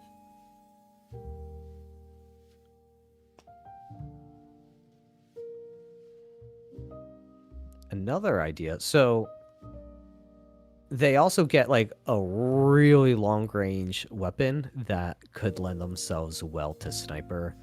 Another idea, because thematically they're pretty tech heavy. Another idea would be engineer. I could see engineer. Yeah, you'd have to come up with what you're gonna do for that automaton. But the rest of the stuff, I think, works, and you can very easily, like, a Riftblade wouldn't have a problem coming up with the automaton. Like, I think that's an easy thing to add. Yeah, and when it comes to the rest of the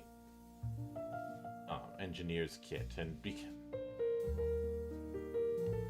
because of that setup, I'm leaning more into expert than mage.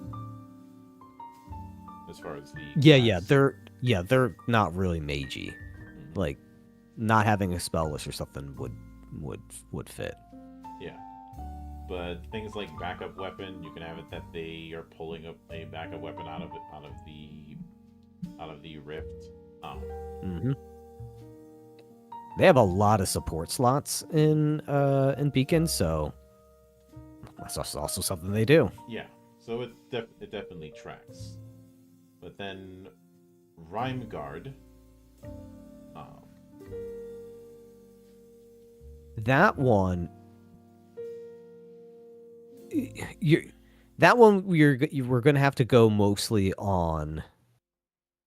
Like, we can't do a direct match on that, because the unique gimmick of that class in Beacon is that it has 1 hit point and survives on temp hit points, and either increases its own temp hit points or doles them out. But there's a class gimmick that you're not going to be able to get, I think. No. But the idea of temp HP you were talking about, and I forget who it was, but you were talking about someone that deals in temp HP. That would be the Somanot.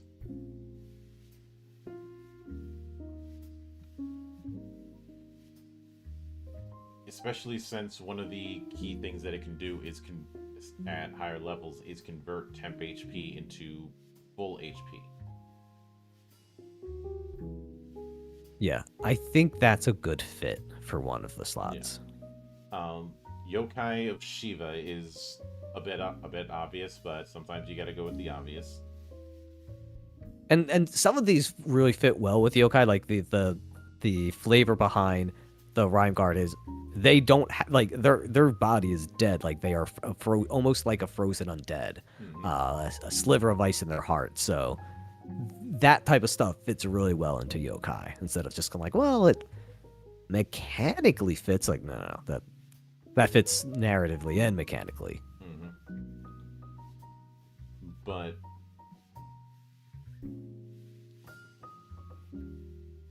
I would I would also say,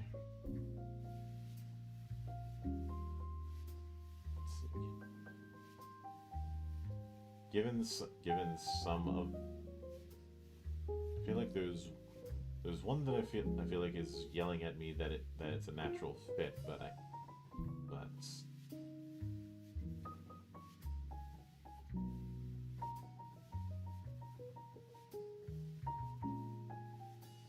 was gonna say Guardian, but it's not really that kind of hit and get hit and hit back kind of thing. And a motif like that is definitely something that I would you wouldn't see me make an equivalent to Rhyme Guard for the core book. That's something I would definitely make a setting thing because it is setting specific, and Yeah. that kind of specificity was something I was trying to avoid. But I honestly think the third one should be Rune Knight. Because there's a very strong draining theme that I keep getting throughout what I see of Rhyme Guard. Hmm. Yeah. Yeah. They do have that. Yeah, draining the heat and life out of things. So Yeah. I'd say it's definitely a mage. Uh, Yeah, they're squishy. Like, and even if you get away from the gimmick, like at the end of the day, they're a spellcaster. mm-hmm. They have some similarities with the Aegis in that they can be ranged, shielding as well. But I Mm-hmm. think we've got that with the Somanot. Yep. Somanot? Yep. Uh,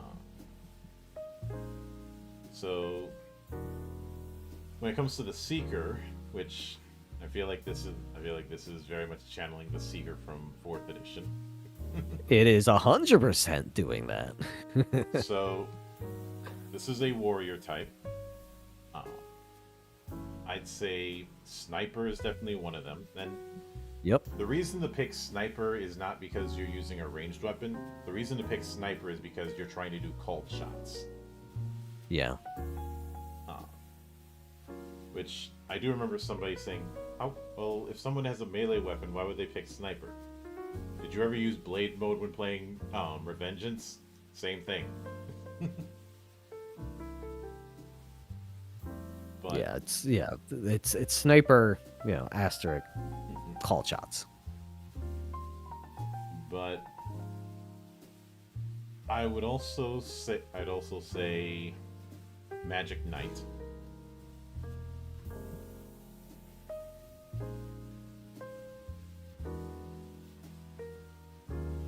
Yep. Especially since at second circle, Magic Knights can have their weapon gain the spell storing enchantment for free. The Yeah, and trigger, that'll go really well into the abilities of the seeker, the like nature magic. yeah, and I'd say for the third entry, this might be a bit of a this might seem a bit of a stretch, but Sword Saint. All right, I've been hovering around Sword Saint, but let's look at what it actually does. Concentration, that's a good one already.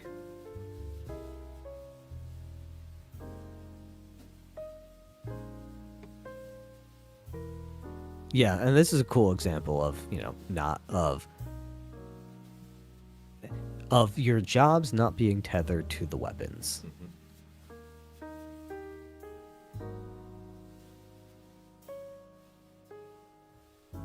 So, I was yeah, I think thinking that's good. either Sword Saint or Samurai, but Samurai didn't quite fit. And Seeker is definitely magical, and I feel like Sword Saint's going to help with that more as well. Hmm. Just the theme.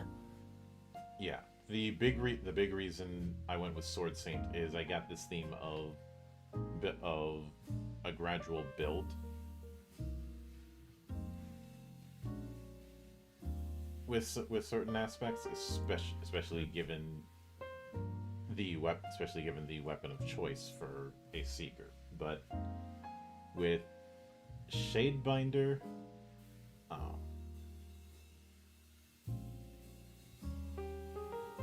This would be Summoner. yeah, They're different. They're different types of Summoner, like just in like the importance, but the idea behind the Summoner. You have a good summon. hmm That's what Shadebinder is, as opposed to the Demonologist. yeah, It's the Pokemon trainer. yeah. It very much is, and because of that, I would say this is one that would double down on companions, and I'd say go Summoner and Beastmaster. Yeah. You got your Pokemon in the Pokeballs, but you also got your Pikachu with you. Hmm. So I'd say Summoner, Beastmaster, and I think for the third one,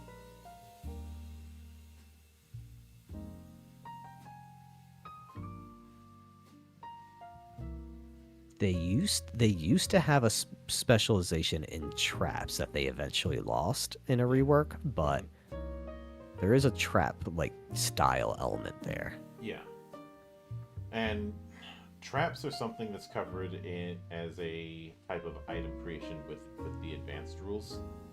Okay. Uh, but I would say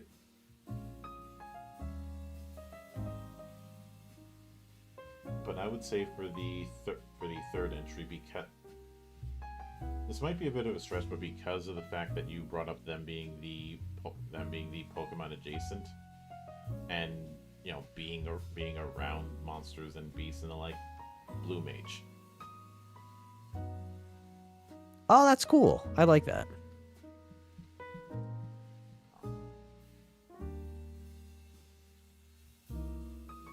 The So the other thing I would think of would, especially sometimes, I'm trying to put things that haven't been used yet, mhm. would be mediator. Depending on the way you want to handle like their relationship to summons, monsters, and other things. But I think Blue Mage would be more interesting. I also don't think we're going to get anything else that's going to match with Blue Mage, so that one. Yeah.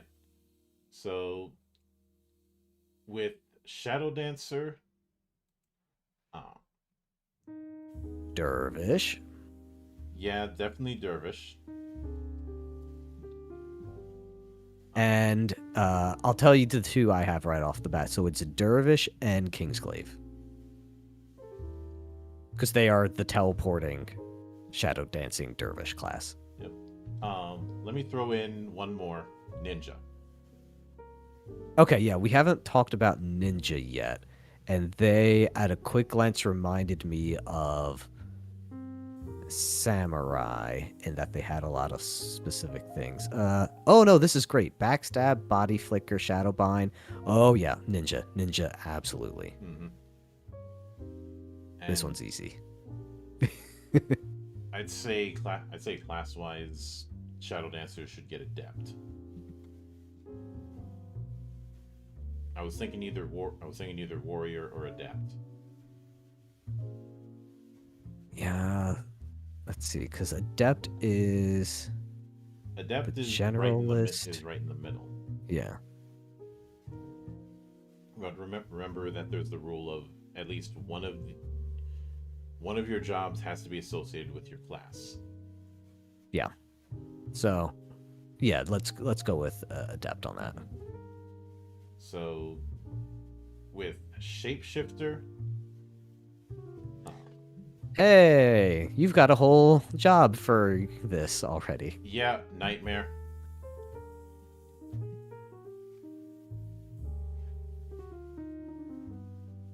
Wait, nightmare? That's an Ultimania, right? Yes. All right, because I was thinking yokai as one of it. But what? All right, so what does your nightmare do? Because we have to, we each have a job or a class called nightmare, but ours are very different. So So, my nightmare is the KNIGHTMARE yeah. nightmare of Dark Knight, basically. Mhm. But what's yours? Because this is an actual nightmare. So, this I was asked by someone to do a Vincent-inspired class, and The Final Fantasy VII, Vincent. yes, Okay. and the approach that I ended up taking is this idea of them being able to transform themselves, though that and stack additional features, especially NPC features, on themselves. But the more that you do it, the more you're risking strain on the body. Mhm. Because morph is a roll that you have to make with a TN of 20. If you succeed, you trigger the effect. Um, if you critically succeed, it doesn't count towards your cap. If you fail, you take damage equal to the difference. If you critical fail, you take damage equal to the difference, and you have 1 round of berserk.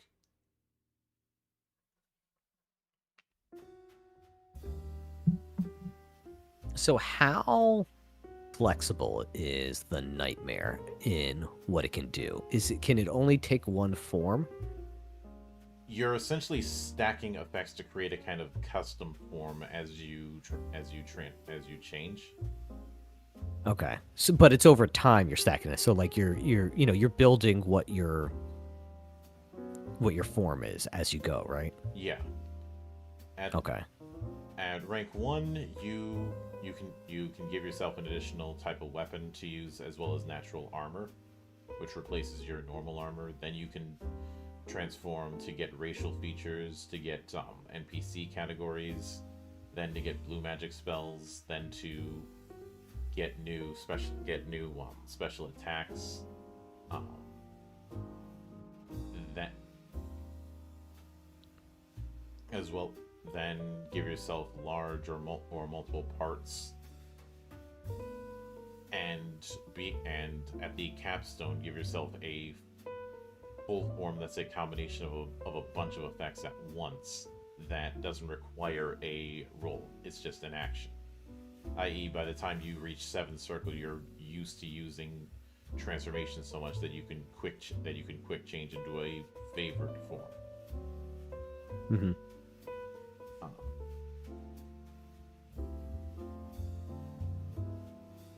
So I think this would be, depending on the type of shapeshifter you were thinking of, it would either be nightmare or yokais. Yeah. The reason I didn't go with yokai is given the different form setups, I didn't think of one that would necessarily fit. Yeah, because I mean, and that's what the beacon shapeshifter is the jack of all trades. So it is very much a build it to your needs.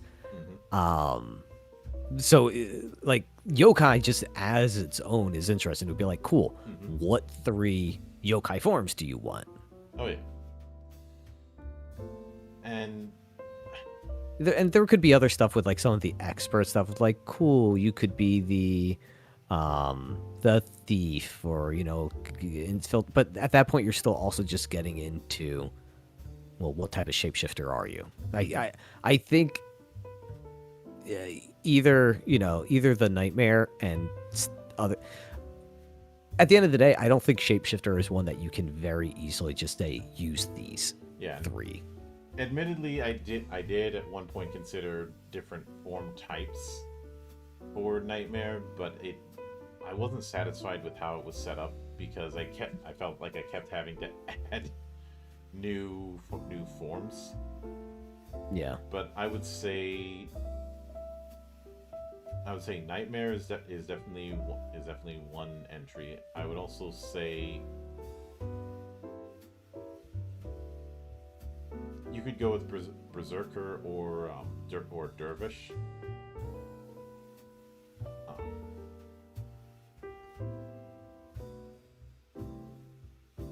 You've But also got Mimic. mhm. Like, Nightmare and Mimic, I do think are two to go with.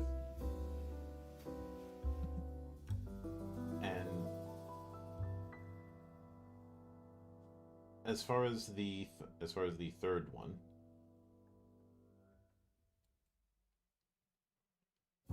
I do think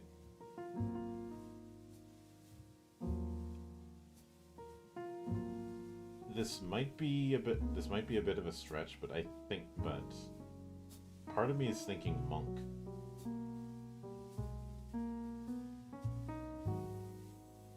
Actually, no, I take that back. Monk isn't Jack of all trades enough. I think if this is supposed to be a Jack of all trades approach, Nightmare, Mimic, and Squire. let me take a look. So I was also looking at some of the other experts like Noble or Mediator, but Squat. Yeah, no, Squire's good. That the whole being able to change it based on allies class that leans into the flexible Yeah, nature of the shapeshifter. and That one works really well thematically. I like that. yeah, Mimic lets you utilize abilities of your allies, but using your stats.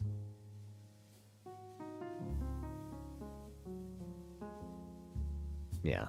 Nightmare, Mimic, and Squire Mhm. look good. So then there's Scald, which is definitely channeling the typical bard approach.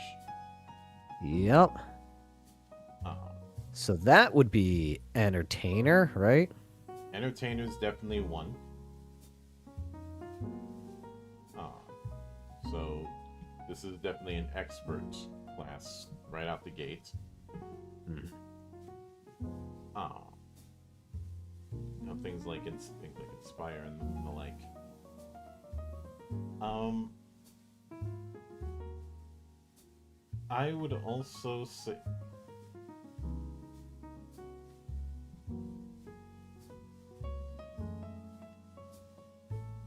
I would also say that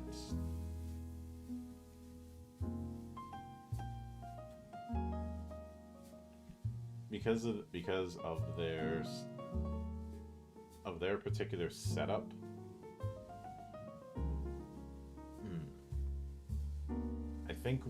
I think illusionist would certainly be a natural fit for a Scald, Yeah. but I think this is one that definitely should get Mediator. Absolutely. That was the other one I was Yeah. thinking of, the Entertainer and the Mediator. And I do think the third one should be Noble.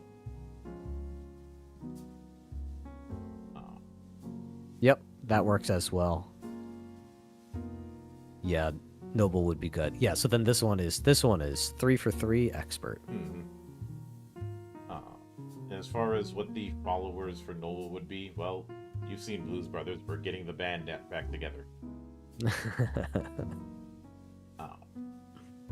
But Thunderclaw. There's our monk. Yep, this is a. So this is definitely a warrior archetype. So monk.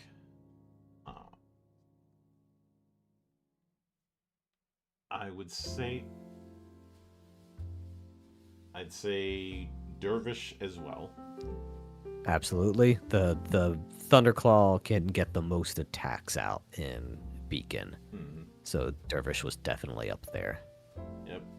And I'd also say yokai of Ramu. Yeah, that works. Especially for the lightning end of things.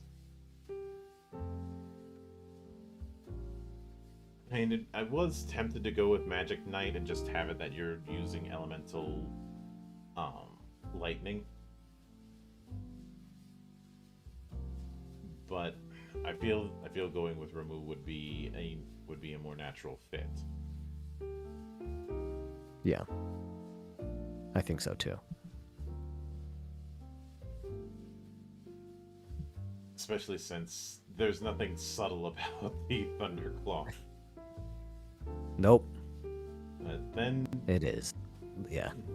Tidecaller. All right, this is your water storm mage. It's your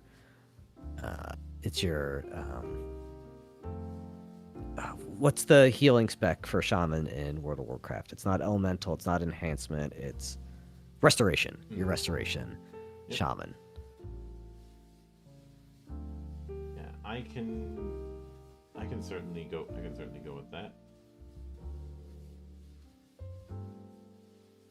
Uh, so part of me is thinking: should they go? Should they go with Yokai of Leviathan, given the water aspect? Probably. Like when we get into these, because there's a decent amount of beacon classes that are tied to a specific element. Mm-hmm. And for any of them, yokai is probably the way to go to represent that part of the character. Yeah. Uh, but it doesn't exactly hurt that its limit break is tidal waves, so Yeah. but given that there's a lot of AoE and disabling, I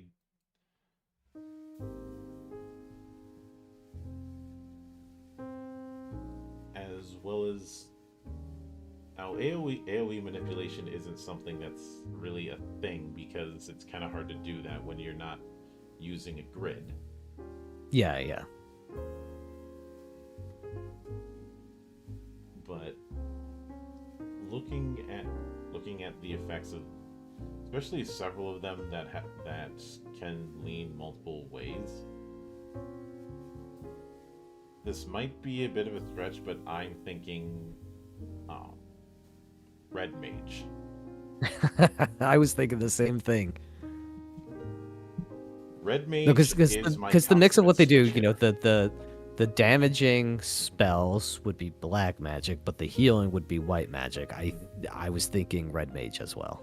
hitter. Yeah, I have frequently described Red Mage as a switch hitter within my system, especially since And the way the combat your combat style is that that party based side to side fight.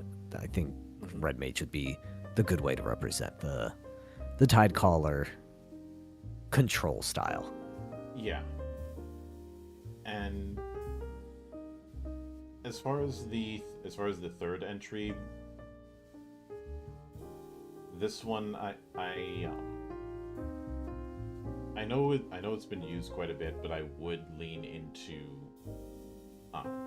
Spirit Master for this one. It just seems a natural fit.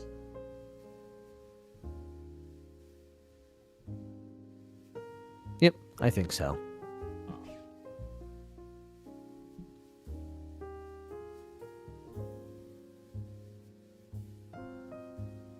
But then Warden, which it always makes me smile seeing 4th edition classes and archetypes get their due.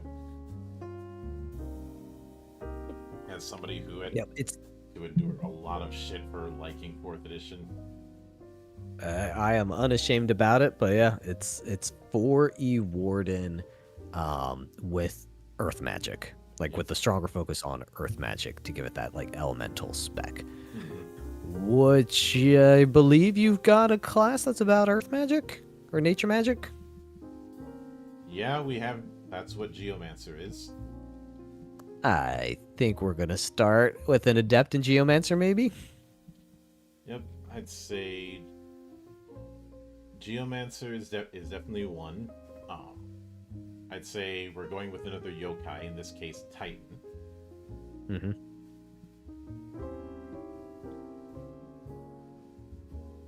And I think the third one should be Paladin.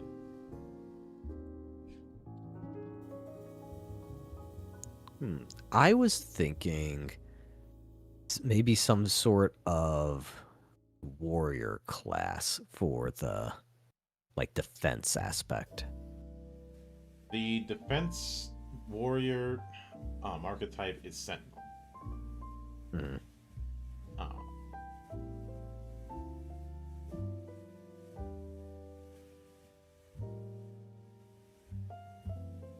Yeah, Sentinel's got the Sentinel techniques, provoke. Let me look at Paladin.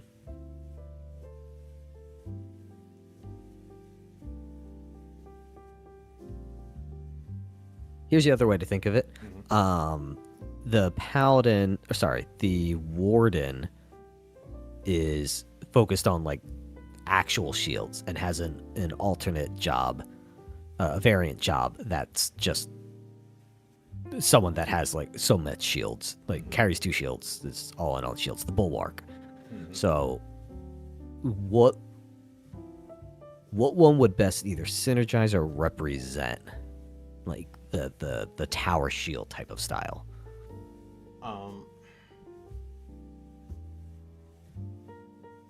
I would say I'd say you could go either Sentinel or Magitech Knight.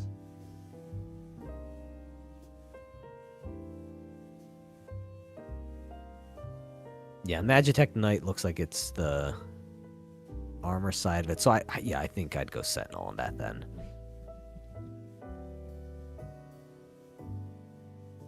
A very casty martial. So you're thinking it would be warrior instead of adept? I don't know. In Beacon, their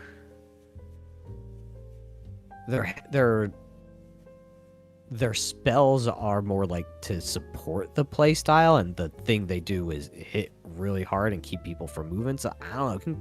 It can go either way, I think. Considering we have both Yokai and Geomancer in it, though,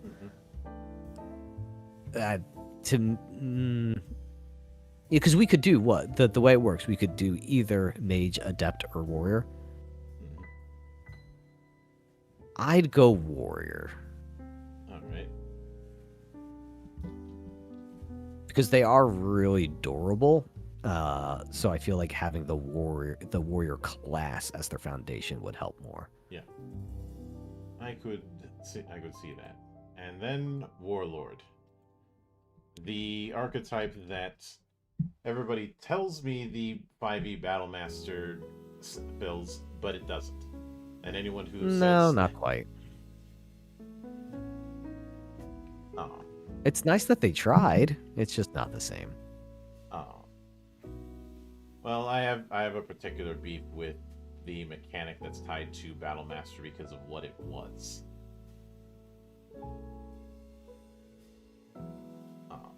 So in the playtest, there was a maneuver system that all the martial classes had that used what would become the superiority die for Battlemaster.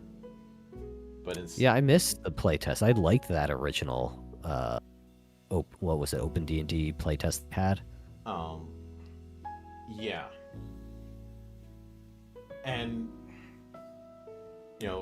every single martial character got access to their own maneuver list. And I thought it added a great deal of variety to martials. So of course it had to get nixed because we can't have that, because versatility is supposed to be for the mages apparently, and that is not a new problem. I was told stories even going all the way back to AD&D of that kind of problem showing up. of the marshals get something interesting and the mage playtesters start screeching. Yep. So that is the reason why whenever someone says the whole fighters aren't supposed to be powerful, I'm like, do you ever get tired of being wrong? But Warlord General is an absolute must.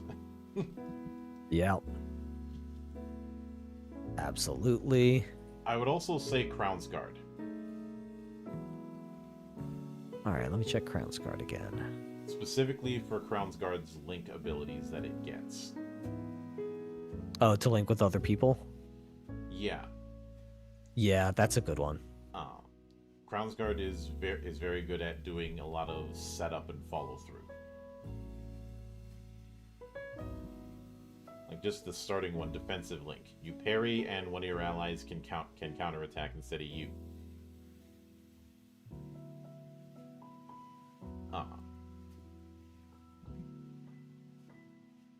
But as far as the third one, this is one that can go in multiple directions.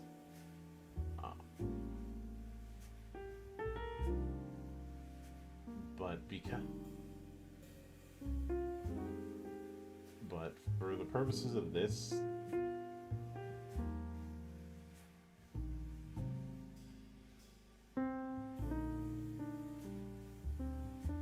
I would honestly say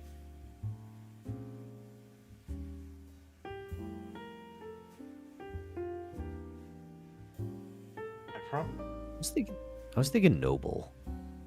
yeah, I can go with Noble.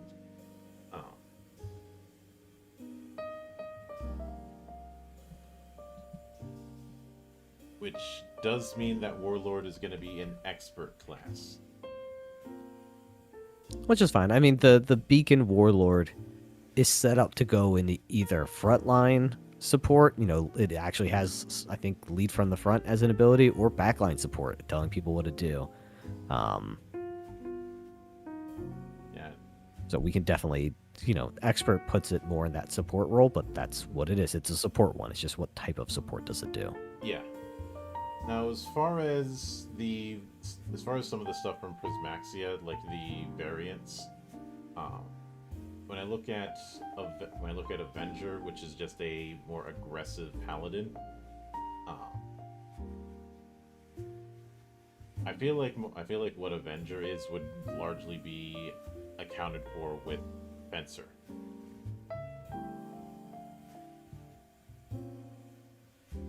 Yeah, it's good at crits. It focuses on taking one, whatever it focuses on is gonna go down. Mm-hmm. And that has Fencer written all over it. Yeah. And as far as Bulwark, I think we kind of already addressed that with Warden. Yeah,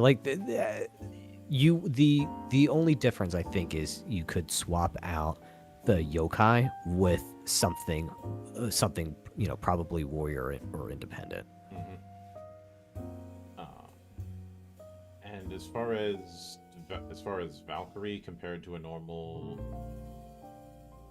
warlord, I would say they'd probably swap out Crown's Guard with White Mage. Yeah, I think that's a good way to do it. Yeah, either White Mage or well, actually, I would switch out Noble with that. White Mage. So you would definitely keep General. You would keep White. You would do White Mage, and then I'm thinking a Warrior, because they are a more aggressive type of support class. Yeah. Now, when it comes to the Drifter, new class there.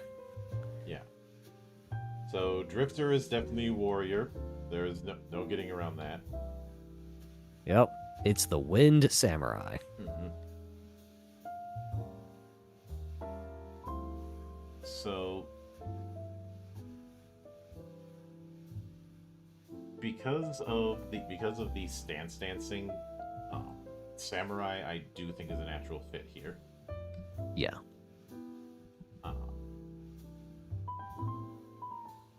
I would also say because of its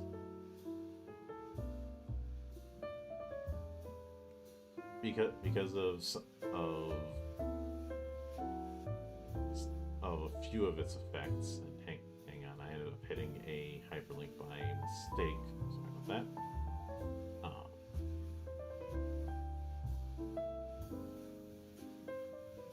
I think Sword Saint is another one to go with. Oh, yeah. That's a good one. And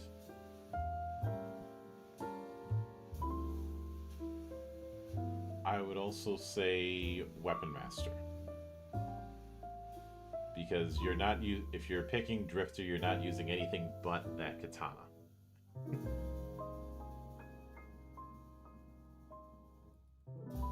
Yeah. Alternatively, Mm-hmm. you could do Kingsguard to represent that fast draw and the moving around and everything. I think you're right in What a Better One, but Kingsglaive, we talk about things that are, easy modifications or customizations. I think Kingsglaive is a potential one. Let me throw a curveball for you, since you threw one for me earlier. Yokai of Knights of the Round. All right, so I get it with the general ones, but how does it work with Knights of the Round? So I saw something that your attacks count as having Swarm. Yeah, your attacks count as having Swarm. You have damage reduction to physical and magical. You do get a random innate spell, which is the only thing that would kind of break it. The big reason I would say is because of the crescendo rule.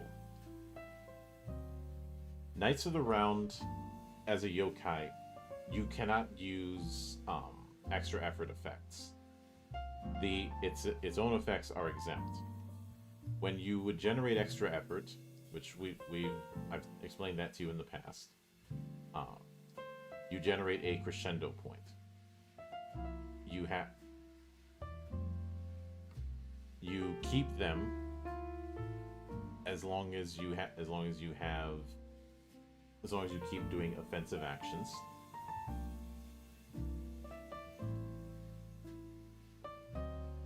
And the more that you have, the more you're able to take advantage of its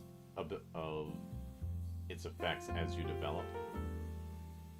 And of course, leading up to things like Ultimate End, which does a ridiculous amount of damage if you cap out on crescendo.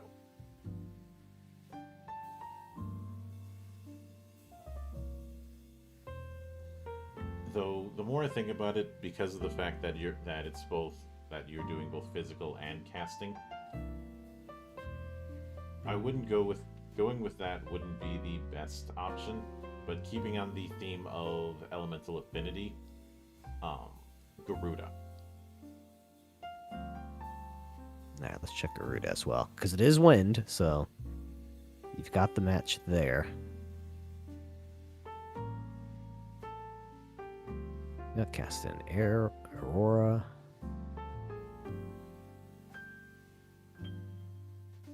Yeah, that looks good. And so it's definitely Samurai. Yeah, Samurai, Sword Saint, and Yokai Garuda is what I have.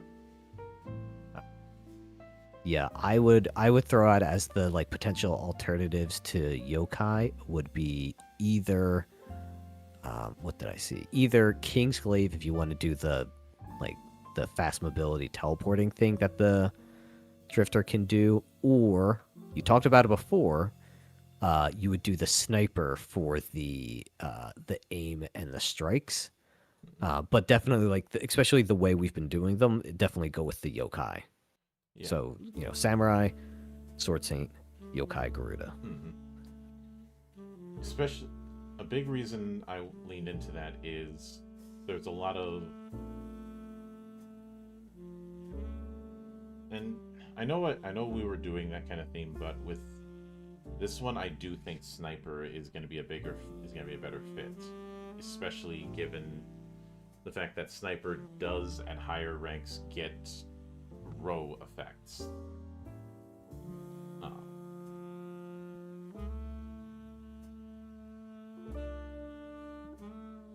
but and when it so that is a decent spread. And the reason I'm not going into things like the talents is because the way truth be told, the talent setup with the different ranks isn't too far removed from the way I have feat chains anyways. Yeah. Um,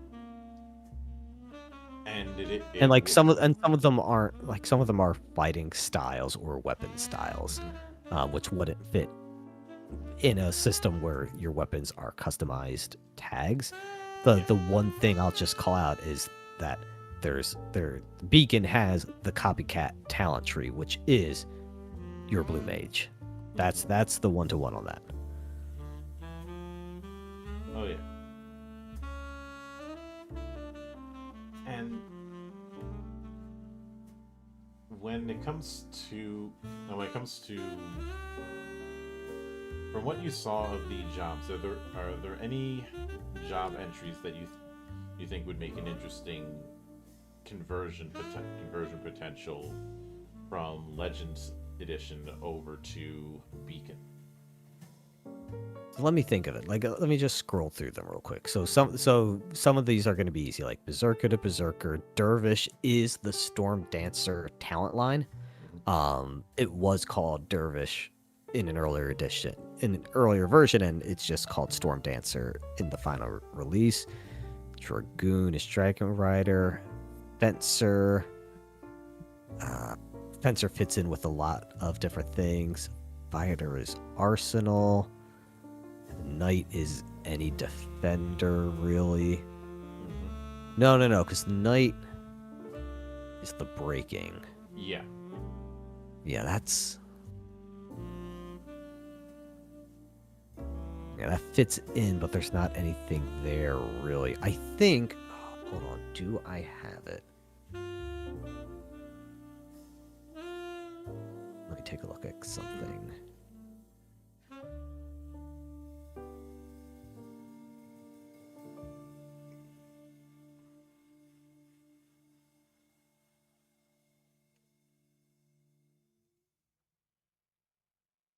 All right.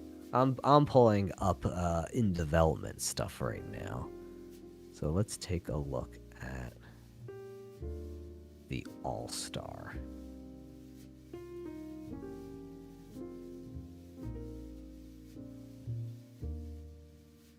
Those watching, nobody's saying Offspring.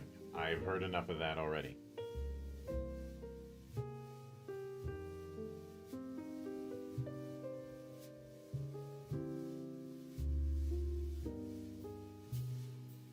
All right. I have a class planned called the All-Star. That is basically Blitzballer as a class.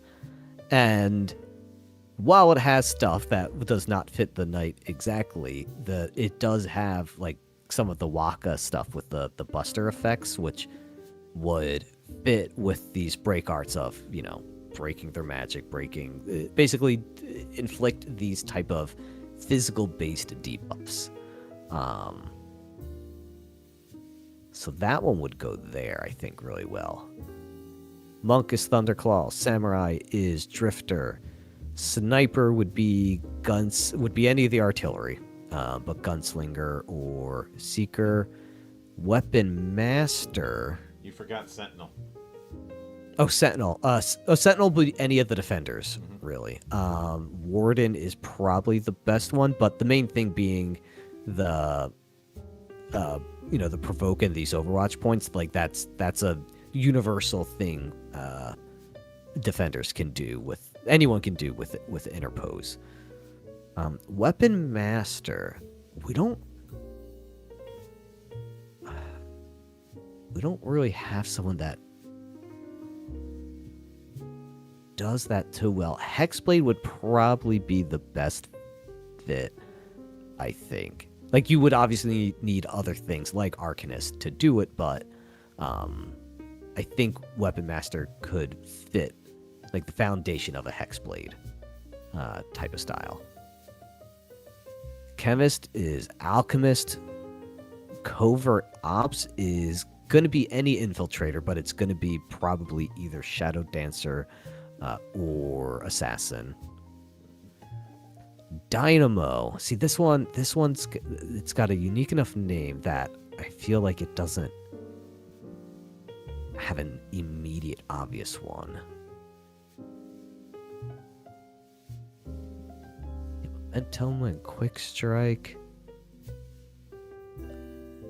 Yeah, it seems more like a combat style that you would get. It's within like a gun kata build, which gun kata is a talent chain in Beacon, so anyone can have that. And I think Dynamo would be how you'd want to represent that as a core part of your build. Mm-hmm. Engineer, we have an Artificer talent line. That would probably be it. And for the Automaton, there's a universal companion that anyone can take. So I think that support item plus the Artificer will let you be an engineer in any job, in any class. Yep. Entertainer's going to be your Scald, most likely. Oh, yeah. Gambler's unique enough. There's not an equivalent anywhere. And I think its design is unique enough that there's anything you do, you're just matching flavor at that point. So I think the Gambler is unique enough that's not really a match. I'd say that there's a loot item. I don't remember if it's in Prismaxi or the core one, but I think there's like a lucky die somewhere that it basically, if you use it, it just turns your results into either an equal chance of, well, instead you either hit or you miss.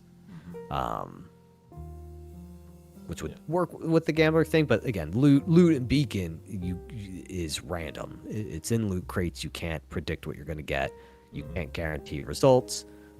I like the idea behind Gambler, and I think it would probably be a disservice to try to represent a cool thing like that within Beacon. It's like, nah, this is something that was designed for a specific system. Yeah. It works within a specific system. You keep it there. Mm-hmm. General is Warlord. Yep. Mediator, there's not really anything for that because Beacon does the hard split between combat play and narrative play. Mm-hmm. So when we talk about the Beacon classes and jobs, they only have combat abilities. Anything else would fall within narrative play, and that would come from your title or your background skills. So I feel like anything like Mediator, and probably when we get to Noble, those things that have some element of narrative play to them don't have a good fit. Mm-hmm. In the same way, Beacon doesn't have anything that's going to represent something that is narrative as well. Yeah. I think Medic, you had said Lifeweaver. Yeah. Lifeweaver.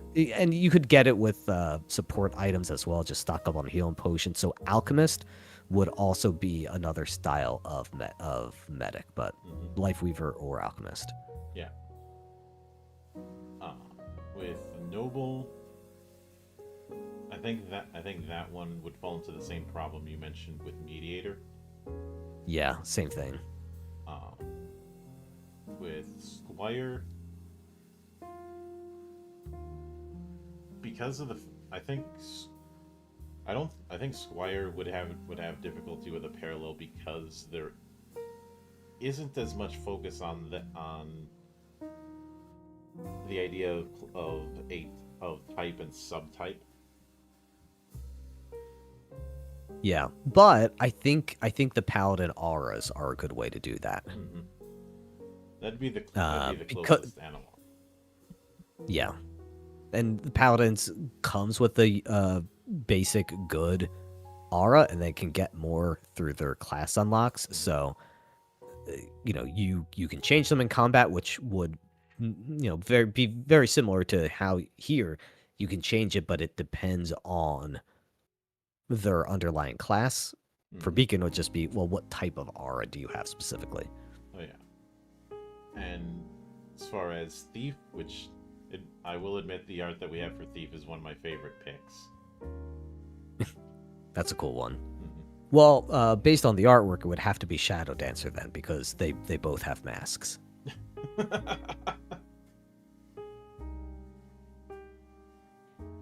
But I'll also say the Shadow talent line would fit with this Thief as well. Yeah. But let's see, Arcanist. You had mentioned Hexblade with that. Hexblade and Demonologist. I would go Demonologist for this one even more. Black Mage. You had already mentioned that Equinox was your Black Mage, so that answers that. Yeah, Beacon doesn't have yet. Coronel, I might be putting someone that does multiple elements as a damaging spellcaster, but for now, Equinox would be the best fit. Yeah. Cosmic Mage. Cosmic Mage, Chronomancer, Necromancer. Necromancer. Yep. That's Demonologist, and in Coronel there's specifically a Necromancer variant of Demonologist, so that makes Demonologist even more so of the match. Ravager. If their main thing is just the damaging spells, then that would go to Equinox as well. They're Mage. the explosion damage, but they're still the damage. Yeah, Red Mage is a talent line. So the whole concept of between so it's different actually. So Beacon has it as the Spellblade talent line, but that is a mix of weapon attacks and spell attacks. Because Beacon doesn't have the light magic. It doesn't have the different type of spell lists. But the idea behind a Red Mage would be you'd be taking Spellblade and then you'd put something else there. The common ones are Dragon Rider, Seeker, and Hexblade are the common ones. Hexblade being the best one. The easiest fit. The one that has the most built-in synergy. But Dragon Rider and Seeker are used a lot. Yep. And hang on, let me get my. Sage is next. Yeah, Sage would be tricky because Sage is complete chaos. Well, we don't have chaos, but we do have a talent line with metamagic type stuff. What is it called? Is it Archmage? No, I think Archmage is the tower one. So we've got a few things, but Aetherbender would be the talent for that. Aetherbender is the one. It lets you customize spells as you're casting them. Yeah. Sage is not about customizing spells so much as being able to get random spells. Because it is very much based on Tella from FF4 and how he could randomly remember spells that he had forgotten over his long life. Yeah. Yeah, and in that case, Beacon doesn't have anything close to that. Mm-hmm. I'm thinking if we do, but... Yeah. No, yeah, there's nothing I think that would fit that. Hmm. Um, Scholar, which is the castiest caster. Yeah, Cassia Caster in Beacon would probably translate to the talents. Hmm. Because Beacon generally takes, if it's a fighting style or a way you approach problems, it's a talent. And, if you could have a thematic package and fight style and narrative, then you can be a class. Hmm. So I think Scholar would probably be that Aetherbender and Archmage, some combination of talents. Hmm. Summoner. Shadebinder's the best one. Hmm. Let's see, White Mage. I believe that would still be Lightweaver. Yeah, Lifeweaver would be that. And if I'm being honest, yokai as a class has way too much variation to work. Yeah, it's just going to be slotted into essentially. Well, so actually, Demon Hunter is going to be one of your base ones that it'll fit in. And then what was the one we were talking about at the end? Uh, And Shapeshifter. So Shapeshifter and Demon Hunter, I think, are the two that are going to fit a yokai. But generally, I think it's going to be any of the classes or jobs that have a elemental theme to them will have yokai is like a free slot there. Like, hey, if you really want to do the elemental stuff, do yokai. If you have a better idea, swap it out for something. yeah. Uh, Beastmaster. I, Yeah, that's gonna be so. There's a support item for companion that'll just get you a companion, so that gets you most of the way there. And then it would probably be Shadebinder if you wanted to lean into that more. mhm. Um, Blue Mage. I believe you already said that there's a talent. Yep, Um, copycat. mhm. um, Dark Knight. That's gonna be Nightmare. Mhm. Let's see, Geomancer, which is our environment caster that isn't a caster in the traditional sense. Yeah, Tidecaller is probably Mhm. probably where you would go for that. Yep. Illusionist, aka I don't- trap card the class. Yeah, I don't think we really have something for illusionist. Like if you want to do traps, like actual traps as a support item, there's the trapper talent that's in Prismaxia. But aside from that, I think that's more of like a flavor that you would use in Beacon. Hmm. Chronomancer could do that through some of the flavoring of the ability. Yeah. Shadow Dancer has a little bit of that. Shapeshifter could if you're doing the shapeshifting in a people aspect. And I want to see if I have something in one of the other releases. Shadow Weaver. So maybe there's going to be a Shadow Dancer variant called Shadow Weaver that does more with the shadow clones they leave behind, letting them grant invisibility and teleport Hmm. to allies. That might be the illusionist. Yeah. Magic Knight. All right, this one's tricky. During spells within your weapons. I'm trying to think of any. This kind of gets back into Weapon Master of, someone that focuses on a single weapon, which is rare in Beacon because you're collecting weapons from different classes as you go. Two things come to mind. One would be the Rift Cutter Hmm. from the Rift Blade, because they have like a special integrated weapon that you could try to represent through this. The other thing would be Hexblade, because soul weapon. Hmm. Ninja. That's gonna be your Shadow Dancer. Yeah, Shadow Dancer. Yep. Oracle. That'll be Chronomancer, and eventually will be an actual variant job just called Oracle, which will be a variant of Chronomancer. So it keeps going together well. Yep. Paladin. Well, Paladin. Let me think. Yeah, let's go with Paladin on that one. Yeah. We'll do something weird. Yeah. Rune Knight. This one's interesting. Do I have something here? Yes. So nothing released yet, but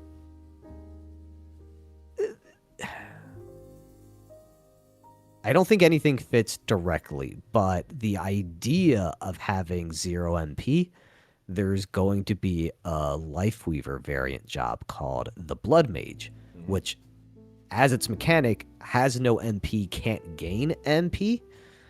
So if you want to lean into that aspect of Rune Knight, you'd go Blood Mage. Otherwise, probably X-Blade for the draining. There's an argument you could make for Thunderclaw as well, because Thunderclaw's Lightning Bolt ability, one of the effects is to drain mana from its opponents.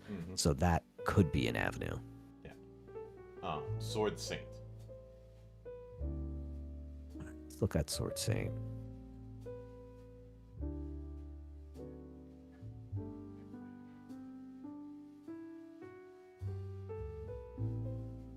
Maybe the Paladin variant, the Avenger. I suppose.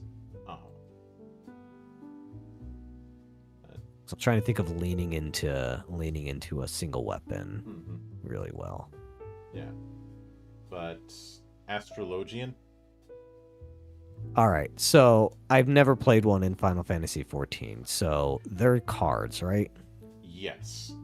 No, this is like Gambler. This is unique. They've got their own mechanic. You can't do this. Like they're cool, but like you'd have to redesign everything. There's no way you can shoehorn something into this. Yep. Either that, or you'd have to. I would have to build a Astrologian class from the ground up. Exactly, which is really hard to do in Beacon because of the way multi-classing works. You can't just build it and expect it to work by itself. You also have to worry about it working with everything else. Like, you can't just design something to have a cool idea. You have to go, well, if someone's playing for more than 3 levels, what is attractive about this to someone that didn't start in this class? Yep. Chocobo Knight. Dragon Knight is probably the best. You can also represent it by like just your companion, but yeah, Dragon Knight I think is the best one for that. Yep. Crown's Guard. I think we talked about it. Hexblade could represent the astral weapon that they have. Yeah, that's probably where you would start. This one, I think you could fit into other... Like, I think this would be... It wouldn't be the foundation. You'd add this to something. Exorcist. We didn't match anything to Exorcist, did we? I think we did. Let me check. Oh, you know what? Chronomancer. Yep. Undo. The Chronomancer stuff, yeah. Oh, yeah. Undos and redos. Yep. Guardian.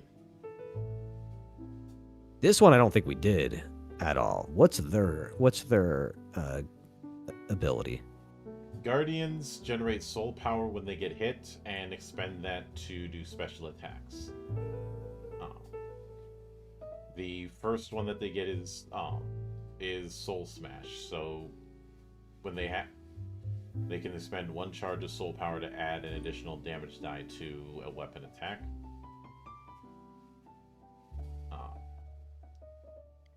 This would be Paladin then.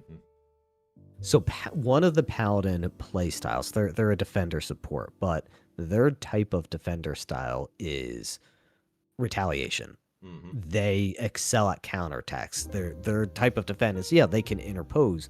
And in Beacon, that means like you literally have to attack me, because if you don't and I have the focus I need, I'm going to make myself become the target, and then I'm going to smite you. Like, I'm going to hit you with a two-handed heavy weapon and then use my smite ability, and you're going to disappear. Mm-hmm. So that is probably a close fit there.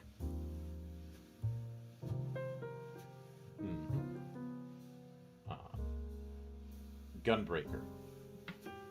Arsenal, and especially because, well, first of all, they have a gunblade, but this has the brutal armament feature, and the Arsenal's one of their capstone weapons, Masamune, Mm-hmm. has that overkill effect of, reroll if you roll too low, Yeah.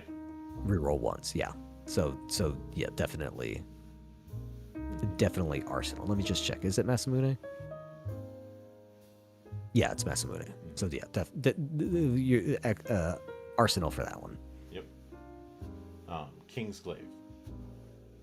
I'm gonna go Shadow Dancer for the teleportation aspects. They get the flash step dagger, and that's what the warp strikes are representing. Mm-hmm. Magitech Knight.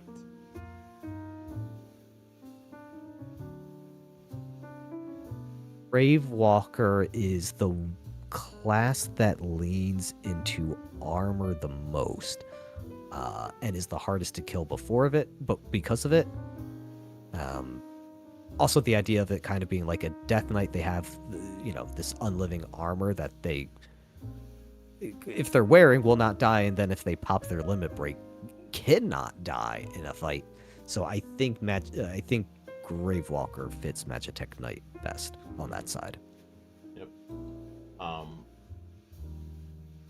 was gonna bring up Merchant, but I think that would That would be a fun one to mess around with, to somewhat weaponize loot.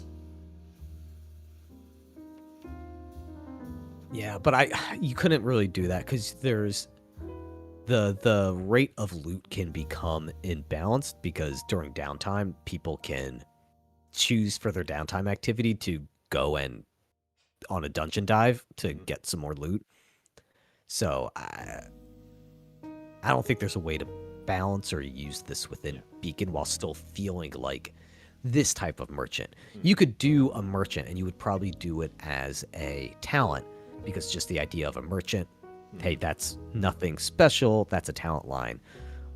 Or you would come up with some specific type of merchant style. Like, are you the Midas? Like, your ability is to turn people into, is to transmute things into gold. Well, then, yeah, you can make a class from that, but it's going to be its own, like, it would be separate from this. And yeah, the merchant, the other ones we've talked about like that as well, they're great examples of being built for the system they're built in, and they work great within those systems, the mechanics in there. Like, they're so tightly entwined with it. Oh yeah. Mimic. You're gonna do a combination of that copycat talent and shapeshifter. Yep. Spirit Master. This one we mostly had tagged on to other things. Life Weaver, yeah, Life Weaver's gonna be the starting point. Yeah, because Spirit Master is one of the definitive magic support archetypes.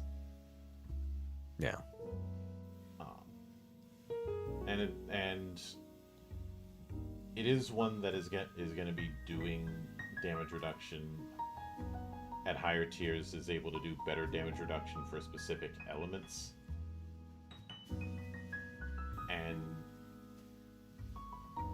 making it so that negative conditions are harder to hit on you, which is going to be very useful if you end up dealing with a Marlboro, because I hate Marlboros. But in terms of the independent jobs in Ultimania, I was going to bring up Keybearer of Mastery and Keybearer of Dawn, which were the results of me being peer pressured into putting a Keyblade job in. And I was like, I'll do it when I figure out an angle, and then I ended up doing 2 of them. Both of them are... I think that they do too much to where they couldn't really work in Beacon's kit. I would say places you could get started with it, though, Riftblade. Like, if you want to handle the unlocking the worlds and traveling between worlds, that would be Riftblade. It would be Riftblade, but when it comes to things like the drive system for Keybearer of Mastery, there's not really an equivalent. No. And Keybearer of Dawn is too thematically specific to what it's doing. And because of the fact that it requires a completely different kind of die roll, it wouldn't work. Like if you're doing Keybearer of Dawn, when instead of rolling d20s for your attacks, you're rolling 2d10s. Yeah, on this you could go with Equinox for the flavor of light and dark, since they're astral and lunar. So you could map it there. But again, we're mostly just doing thematically what could map. Mechanically, very different things. Especially since I won't beat around the bush. Keybearer of Dawn is built around Riku. Whereas Keybearer of Mastery is built more around the trinity that you played in Birth by Sleep, as well as in Kingdom Hearts, as well as some of the forms in Kingdom Hearts 3.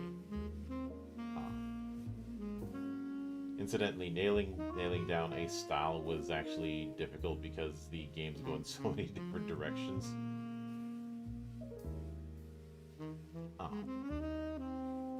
And as far as Nightmare, I think you mentioned Shapeshifter for that. We agreed on Shapeshifter for that. Shapeshifter or Demon Hunter. Mm-hmm. And Somanot is very much the Aegis.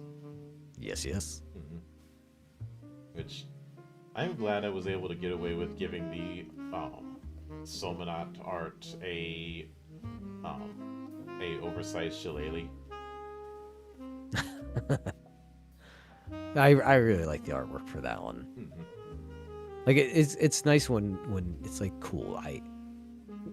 This is not just blatantly something, but it's clearly inspired and a love letter to something, and I like that. And I like the fact that they look like shields as well. Like that's a nice touch. Yeah, the inspiration to go with the shield approach was the Vernier jets on Anubis in Zone of the Enders, as well as the whole coffins that Thanatos has in Persona 3. No, it looks cool. But familiar but different was a watchword I had with the art direction when I was commissioning art for a lot of the races and classes and jobs. Mm-hmm. Some were easier to concept than others. Like the adept, there were about 5 or 6 designs for the adept that I rejected because the idea with the adept is the other 3 classes are 3 points of a triangle, and the adept is right in the middle of it. Yeah. And it wasn't until I showed my artist the Hexafusion art meme that they got the idea of what I was trying to go for. But I mentioned how much I enjoy the thief design. The reason I went with that is everybody who does the thief or does the rogue does the lock kind of thief, the that. But I was like, I want to do familiar but different. We don't see very many thief archetypes doing um, doing the phantom thief kind of thing. Yeah. Outright going Arsene Lupin or anything like that. Um, at the time, I was watching the anime The Great Pretender, which may have played a role in that. Good anime, by the way. Yeah, I haven't seen it. It is an anime about, well, confidence men, and I always recommend it to people who really, really liked the Ocean's 11 movie from 2001. Mm-hmm. It's in that kind of vibe. But even though things didn't go entirely as planned, I think this was still very productive. There's a few jobs from Legend Edition that I could see myself putting to the side as potential attempts at trying to do as beacon classes. Mm-hmm. The ones that I listed were Weapon Master, Gambler, Squire, Sage, Yokai, and Astrologian.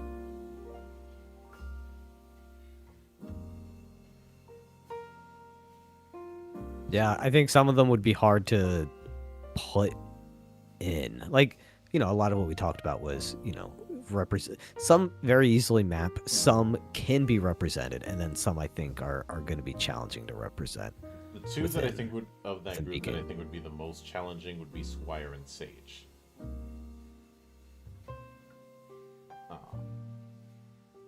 See, Squire, I think you could do, but again, you're going to have to sacrifice so much of the two games are so different in how they handle combat. Like to represent specific abilities, you're going to have to change what they are, which means you're going to have to get at the core of, what are we trying to convey, or what are we trying to accomplish with this? I wouldn't try to do a straight one-to-one, but rather a reinterpretation of the theming. Yeah. Now, for Squire, what you could do, because it doesn't have the classes, it does have roles, but that does get complicated because there are dual roles. Dual roles, I would focus on the roles. If something has dual roles, they have to pick which of the two they get a benefit from. Yeah, that'd be an easy way to handle it. With stuff like Gambler, because it's doing its own dice system, that wouldn't be too difficult to do. And with Weapon Master, since Weapon Master would basically be the opposite of Arsenal. And I think something I've tried to avoid in Beacon is having a job whose identity is all about one weapon. And the reason I say that is having a weapon be damaged or broken as a side effect of taking too much damage in a fight is a part of the game. And slapping slapping the indestructible tag on something takes, without balancing it, takes away a part of the game where you have to, part of the game is the character building and what type of build you're making for your character. If you don't ever have to worry about losing your main avenue of damage or your main rotation, then you're free to go even harder into it because you don't have to worry about backup plans. So that's like the concern I would have with something that focuses all in on a single weapon. Now, something like Riftblade has a cool weapon integrated into it. The shapeshifter has a cool weapon integrated into it. But they're not the only thing. Like, they're not the only thing. Yeah. I think in that regard, what I'd probably end up interpreting it around instead is is them having some sort of transforming weapon that's unique to them. There's also the artificer talent line, where you can just build as a talent. You can build your own weapon. Yeah. But oh, you know what? You could do it with a combination of artificer and enchanter talent lines, because then you can use the enchantments that you're getting. So you basically have two avenues of customization for a specific piece of equipment.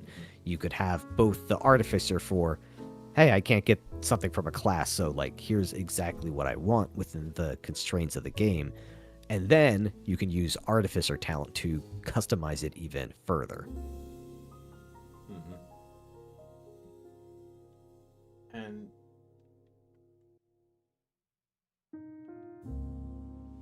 I think there is a way to do it. I would just need to give it some thought. And I skipped over ancestries because you had skimmed past the beats, and a big part of races within Legend Edition is getting one free feat from your choice of race between one of three categories.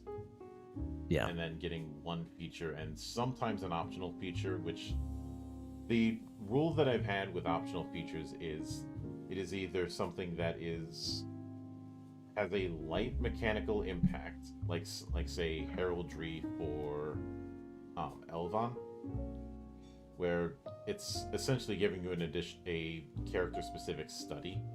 That's only really going to be a factor in very specific circumstances, or is giving you some sort of thematically relevant but significant disadvantage, like the artificial being feature for androids.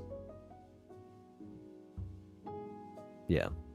And that's for if people really want to double down on that idea of you can't use healing magic on a machine.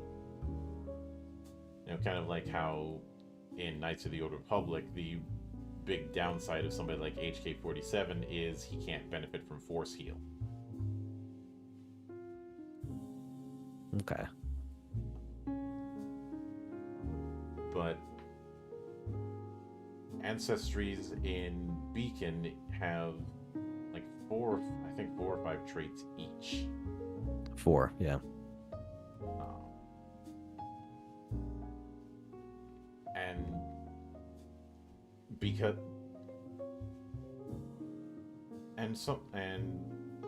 of that, it'd be a case of nailing down which one to go in that direction. But there's also the fact that a lot of the ancestries that are listed, I kind of already have accounted for. Yeah, you've got a lot of ancestries. Mm-hmm. Yeah, and mapping out ancestries isn't, like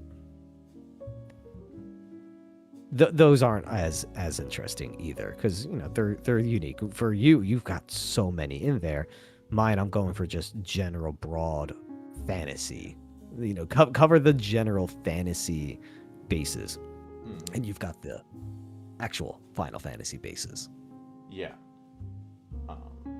What is kind of amusing about that is when I was going through the different art that I was commissioning for the races, something that ended up happening was I ended up leaning into different cultural styles by accident, and once I realized what I was doing, I just ran with it. I did say at one point, do not give me D&D style dwarves.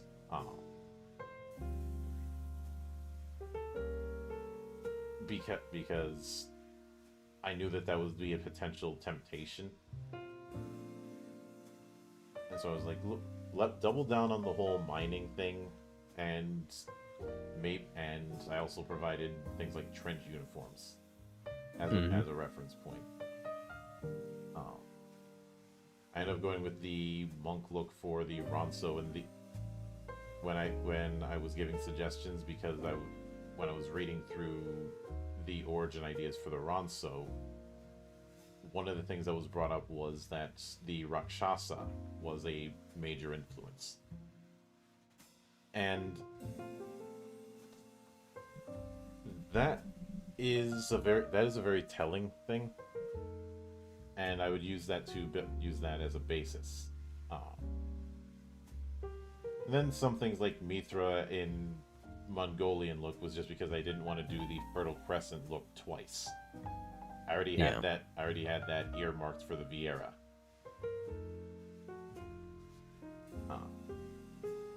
As far as Moogles being mailman, I don't know where that idea came to me, but I'm glad I stuck with it.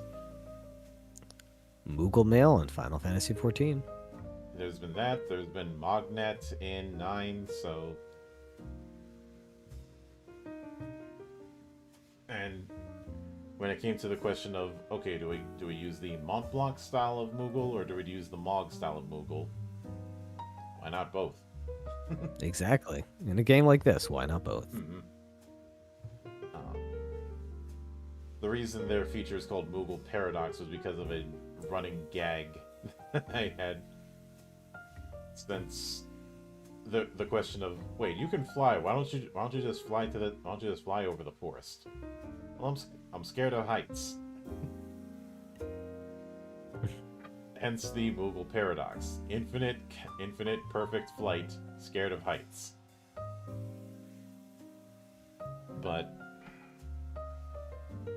I do want to address a few things that I saw in the chat. Like Pirate had asked about what elements would be challenging to translate. I think that has been thoroughly answered in the fact that obviously there's a philosophy difference, but the big hurdle is just due to one game having a more tactical grid approach and the other one not, as well as just how they handle multi-classing. And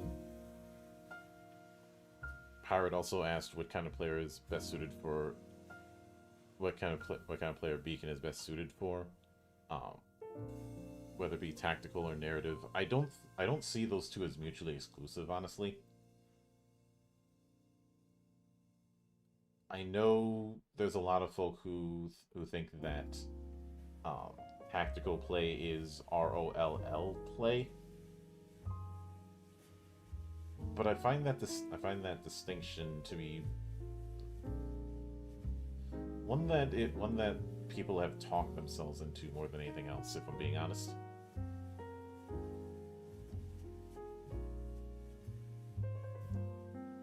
See, I would say Beacon is definitely for someone that likes tactical play. The game is structured so that the two halves are separate, and you can play with them, and it does what I like. I don't have to worry about, when I'm playing a character, sacrificing something or making a choice that's gonna make me not as good, or subtract from my combat ability by not getting an option to fulfill my character fantasy better. So it's got an open-ended narrative play, and you can do really good narrative stuff there, but it doesn't change the fact that the combat is very crunchy and very tactical. And if you don't like that, you are not going to like Beacon. Even if you like the narrative play, character creation and setting creation is awesome.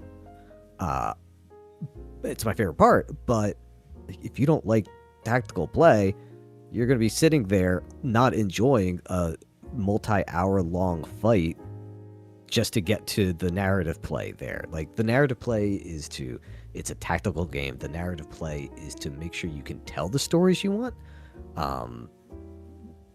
But if you don't like tactical games, do not play Beacon. Like, this is not going to be a game to convince you otherwise. Yeah. And I think it is important to have that distinction, since a lot of people have this idea that one game can be some sort of omni game. Every game is going to have things that it's going to be able to do and things that it isn't. Yeah, I even specified in the game, like, hey, here's what Beacon is good at. Here's what Beacon is not good at.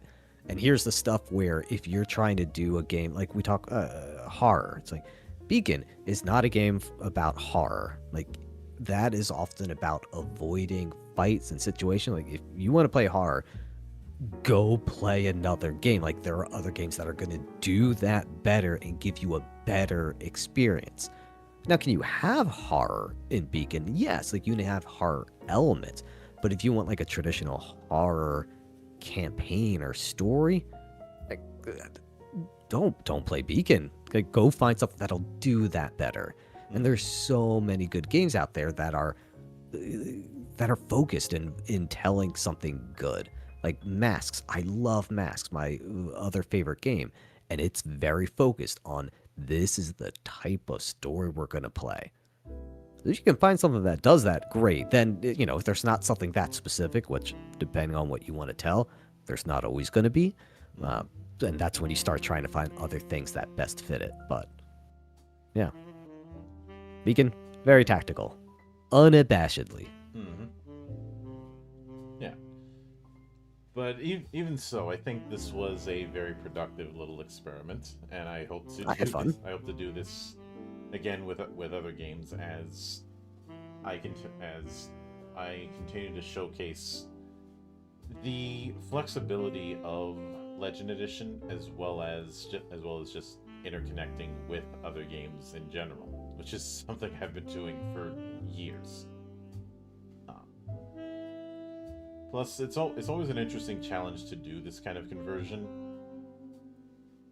and given that I've cited Michael Serbrook's character conversion work as a major influence, it's only natural I would attempt this kind of thing. It'll probably be a few weeks before I try one of these again. I have reached out to a few other people, but thank you once again for doing this, Tim. Yeah, thank you for having me. This was great. Yeah, thank you for coming on and yapping with me for as long as we did. I will be back here tomorrow with a bit of a potpourri special, and of course the guys at the Altered World Experience will be back here on Wednesday. So keep an eye out for that. But until then, on behalf of the good brothers present and not present, my name is Mildra. I am your gaming monk. Stay fucking frosty, everybody.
物異様物縁無構想上洛が上少年